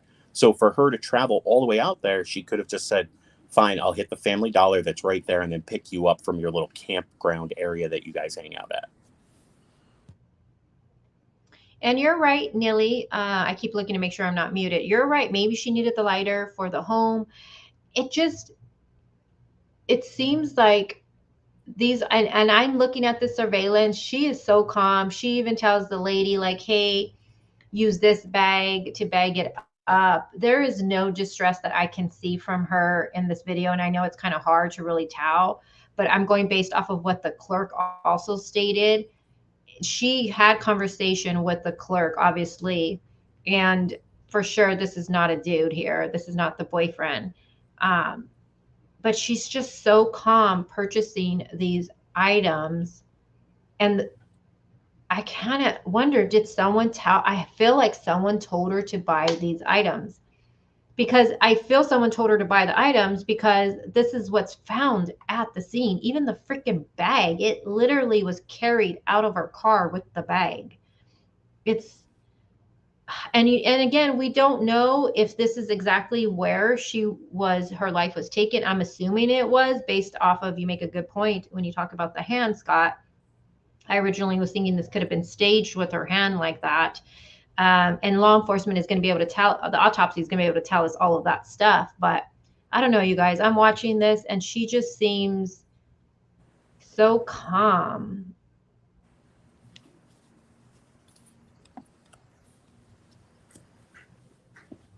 And to know. I'm back now. Okay. And then at 3:17, she leaves here at 3:09. And then at 3:17, she sends, her phone sends, or somebody sends this Venmo transaction. And then her vehicle is spotted parked at 5 p.m. I'm trying to see if I have that screenshot, Alana, of the drawing, the map you sent me. Oops, sorry guys. Hold on. Yeah. That drawing that I made, it's not perfect, but it was just what I drew. No, but it's good. Okay. It's kind of messy looking, but it does the job, I think. It does the job. It totally does. Hold on. I want to see if I can do this. Sorry, you guys probably hear my mouse, and I know it's kind of irritating. Sorry, guys. Sorry. So I heard what Scott said. He said that he agreed with me that the killing was personal. And I think I've said this before, because the burning on the stomach, most likely done by someone else. If someone was burned on the stomach, that person would be having to look at that person.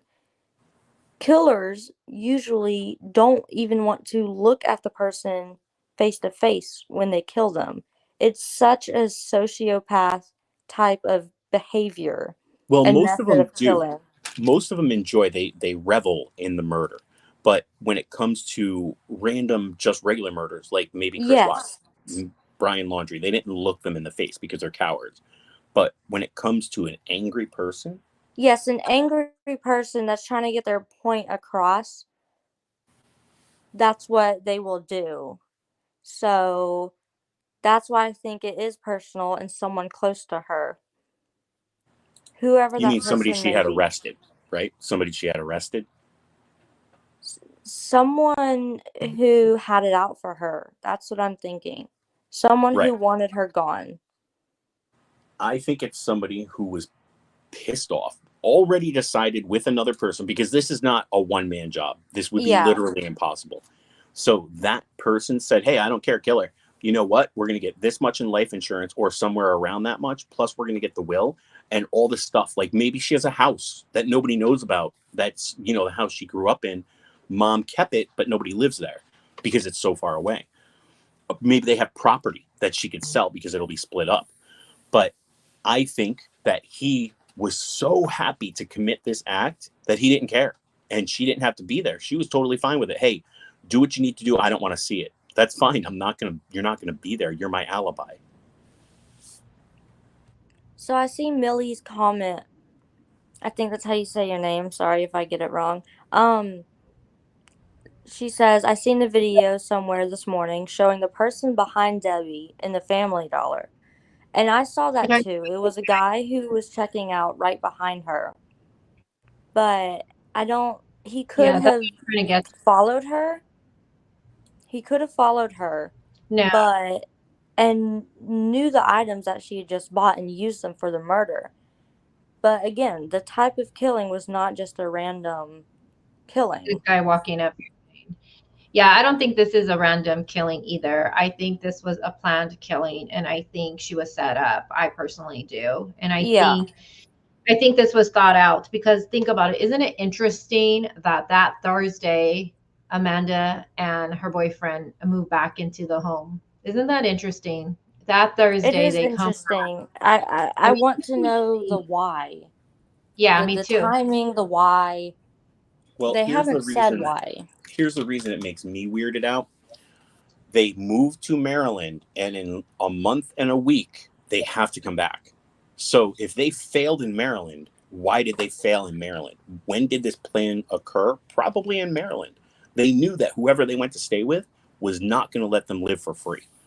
But the guy at the store that was behind her, a lot of people keep pointing that out. You would have to be one ballsy murderer to walk up behind somebody and then follow them to kill them and just randomly choose her. Or if you had her and you said, you're going to go in and buy these supplies, ballsy to let her walk in a store where she could just start screaming, this man's trying to kill me. I don't think the person behind her was involved. I think he was just buying some stuff. Delana said that she don't see her being made to go in the store for the stuff, because she could have told someone to call. No, not like, what I mean was someone told her to buy the items. I don't think a stranger or a drug dealer told her, go buy these items. I don't think that. I think the somebody that I'm talking about is somebody close to her, where she felt comfortable enough where they're like, hey mom, or hey, can you get these items for me really quick? X, Y, and Z. She goes in and she purchases. There's no signs, and even the clerk makes no signs of distress coming from Debbie. She just seems like she's going about her day. I don't think she was going to the game, Delana, because it's like almost an hour and a half away from the Family Dollar. At this point, it's already 3:00. And the game was what?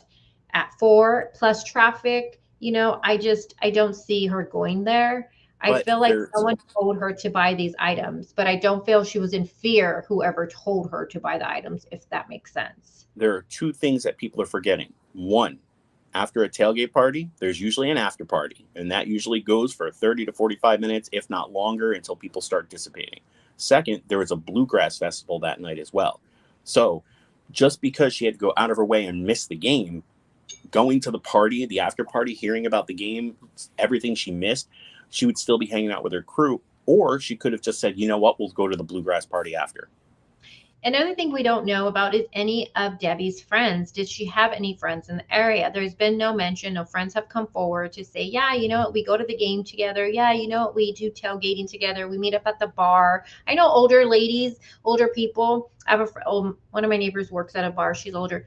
During the daytime, afternoon, you know, you get a lot of older people in there. You know, I'm not going to be surprised by that, but there's just no mention, even by husband. Husband said there's no family in the area. There's no mention about, what about friends in the area? Was she going to go hang out with a friend for this tailgating or something like that? I mean, there's no denying it. She's dressed for a freaking game, that's for sure. Or doesn't mean she's going to the game. Titans play all the time. My boyfriend's decked out with his jersey, his hat, and everything. My daughter gets all dressed up in her jersey. we're not going to a game, but the game is on TV, so they get all dressed up. So maybe she wasn't planning on going to the game, but she was planning on watching it somewhere. Very But true. something got distracted and someone told her to go buy these items. What you guys are looking at on the map really quick, I want to show you guys.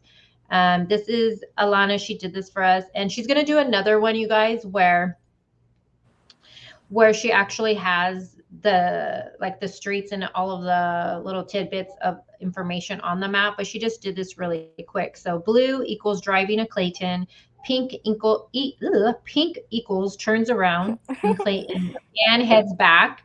Then she makes a U-turn and stops where her car was found. So basically the Family Dollar is over here in this location. Alana, correct? Yes, it is towards that location. Okay, so then the blue is where she's driving. This is her, right? But this is a question I have for you. So she is next on the section where she'd be able to turn right into where her vehicle would be found, coming from that location. So one thing I want to point out really quick, I did make this drawing really quickly.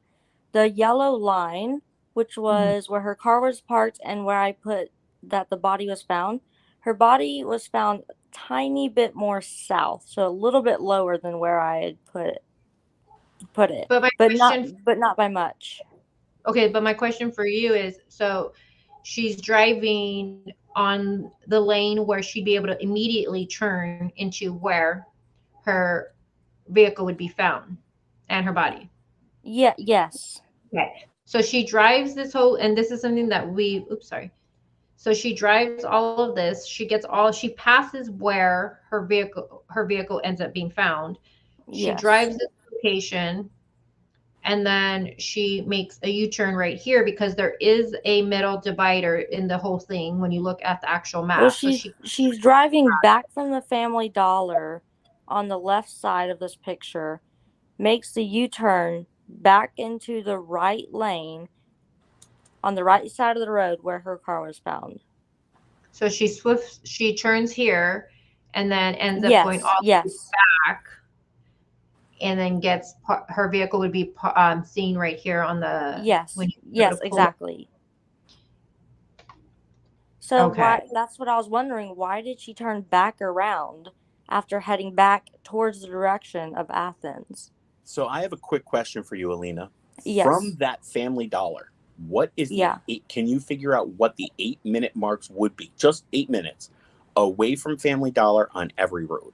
Because the one thing that we don't know is, was she killed at that location? You know how in all other crimes, they're shoveling up dirt and putting it into bins because they found evidence?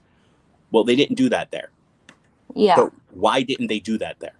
They only took pictures and left a bunch of gloves, which means the crime scene might not have had any death in it. So if there's another pull-off 8 minutes away from Family Dollar on one of the roads, it would make sense if somebody said, hey, can you pick him up from there? And he was just waiting. And then when they got there, it was secluded. He just killed her, sent the Venmo, drove the vehicle himself all the way up to that spot, parked it, dragged her body down to get rid of it because he thought they're not going to find it right away. They're not going to find it. Tree, but what about holding the tree? Like, remember, because I thought it would have been staged, like you're saying. Could have knocked her out. Remember, he's an MMA fighter. If, to be honest, I took Aikido, Kendo, Wushu, and Wing Chun. I was stationed in Japan, and some of those guys. How would her hand be gripping the tree if she wasn't alive at that moment? And hypothetically, he just knocks her out, sticks her in the car, brings her to a location, drags her down the hill. Then he starts threatening her, but he could have just sent the Venmo right away. We don't know within that hour and 41 minutes when she died. I'm looking at the map right now. From Family Dollar, the only place that she could have pulled off or where she would have sent that Venmo if she had started driving as soon as she got in her car and left would have been the Walmart Supercenter, which is 7 minutes away. So if we went 8 minutes away, it would have been the Home Depot. And I would think you would have to pull over if she herself in fact sent the Venmo. It's not something that you can just do while you're driving. To me, I don't think you would be. I mean, you could, but I do think if she did send it, she would have to pull over. And again, it is such a short time frame. Yes. Right. So also think about this. I don't think anyone has thought about this. So you're making someone, or you're go into your Venmo app.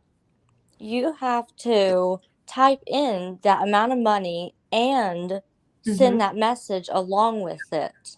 Yeah. That also takes about a minute to And do. that's why I'm saying to be driving and doing that. Yeah. Yes.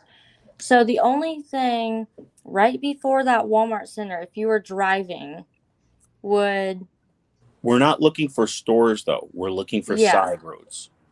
Yeah. I'm looking right now. There's one side road. It's called Webb Road.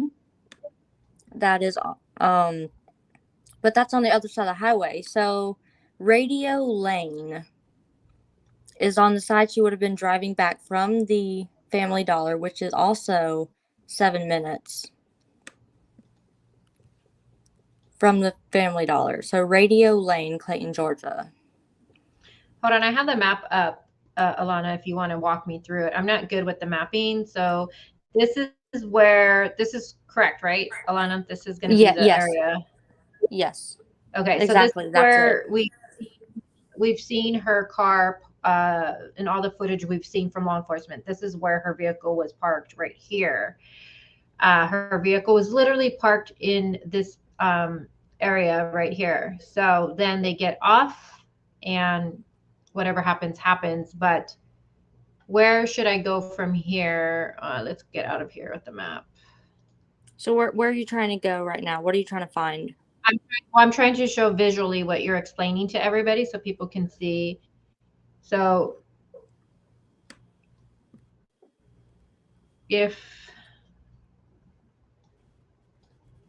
hold on. The Family But we can Dollar also is say up the road. But we can also say that maybe whoever sent the Venmo, whether it's the culprit or herself, could have programmed it and didn't send it until that point where they're driving. And then, like, let's say I was in the passenger seat and I'm Amanda's boyfriend, and she says, "Hey, can you message Amanda?" And I open up the Venmo, put it all in, send it. It could have been any time during the road if he was with her. How far is the that is rehab true. center? $1. So from where her body it is. What is that, Alana? I think it was like. I think it is 13 miles or something like that. I can look it up again. I have it too. Let me see. I'll tell you right now. So, no, not that one. It is. I think it was like 10 minutes. No. It's not showing up for me for some reason. I think it was about 10 minutes.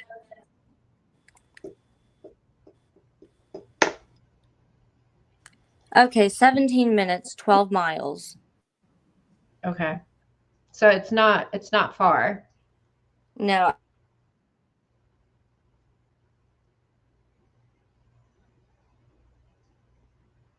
I think you're muted. Alana, I think you mute yourself or we can't hear you. I'm not muted right now. I think she was thinking. Oh, you're thinking. I thought she was. Yeah, I'm sorry. I think very quietly. And I think I start talking when I'm thinking. I tell you guys what I'm thinking. That's what I do. I start screaming, and my neighbors, that they can hear me because they're staring at my window like right now.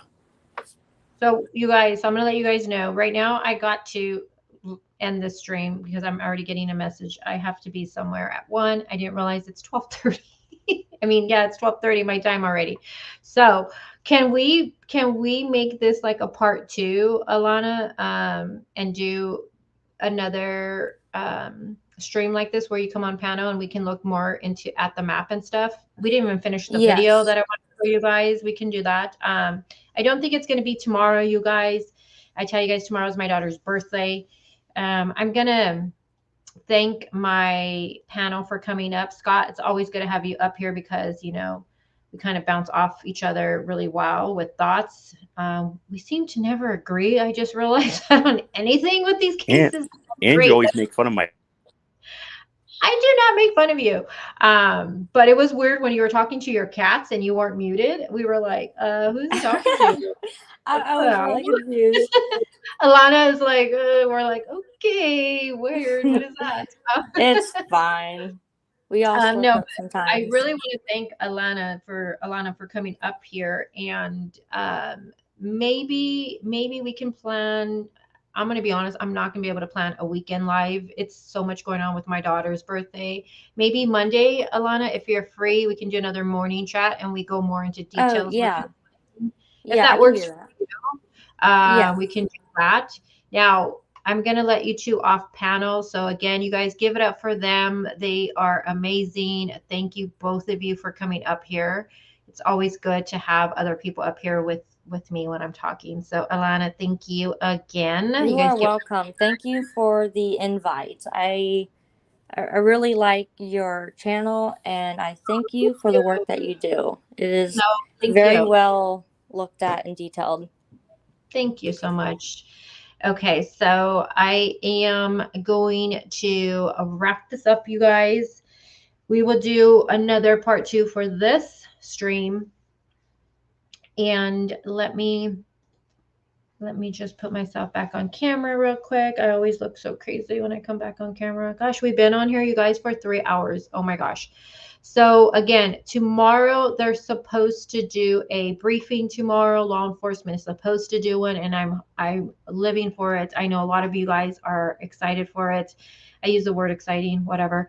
But hopefully they do. I haven't seen anything from law enforcement on their own social media giving any time, but media is putting out tomorrow, Friday at 9 a.m. So if they do, we will go live for it. I will do a short live, come on here. And then if they don't do one, then I will not be live tomorrow. I'm going to enjoy the day with my daughter who's turning 18. So thank you guys all for being here and chatting. I love having an open panel because it's just nice to hear people's thoughts without me reading the chat. Like I can hear you guys. Sometimes when you guys type stuff up in chat, I'm like, huh, what? Probably like how you feel for me. And people are asking if Alana, if you can go to the Family Dollar and record the drive to the crime. That would be so awesome, Alana. If you can do that, we would really appreciate it. I want to actually see the crime scene. Like I know we're getting lots of photos from people going there, but I would love to see someone record it walking from parking there, getting off, walking the distance, because I think her body was 50 yards in. Was it 50 yards? 50 feet in? Was it? I could be wrong on the math of it, but we shall see. But if you can do that, Alana, no pressure. No pressure from us. So again, thank you allegedly for coming up. And then Alana, thank you. Heather Ann. Hi, Heather. I didn't even say hi to you. Have a great rest of your day. Yes, you guys all, hopefully you guys are doing something great. It's already 12:30. I gotta go. Jesus, this live. I can't believe it went this long. I'm actually proud of myself. Give it up for my moderators. They're awesome here with the channel. And then as always, before you guys leave the stream, if you guys can really take the time to either like this video or dislike, it just helps the channel out with the algorithm. And not only that, it's a free way to show your support for me at the channel. So please do that. And then until the next one, I will talk to you guys all soon. Bye, guys.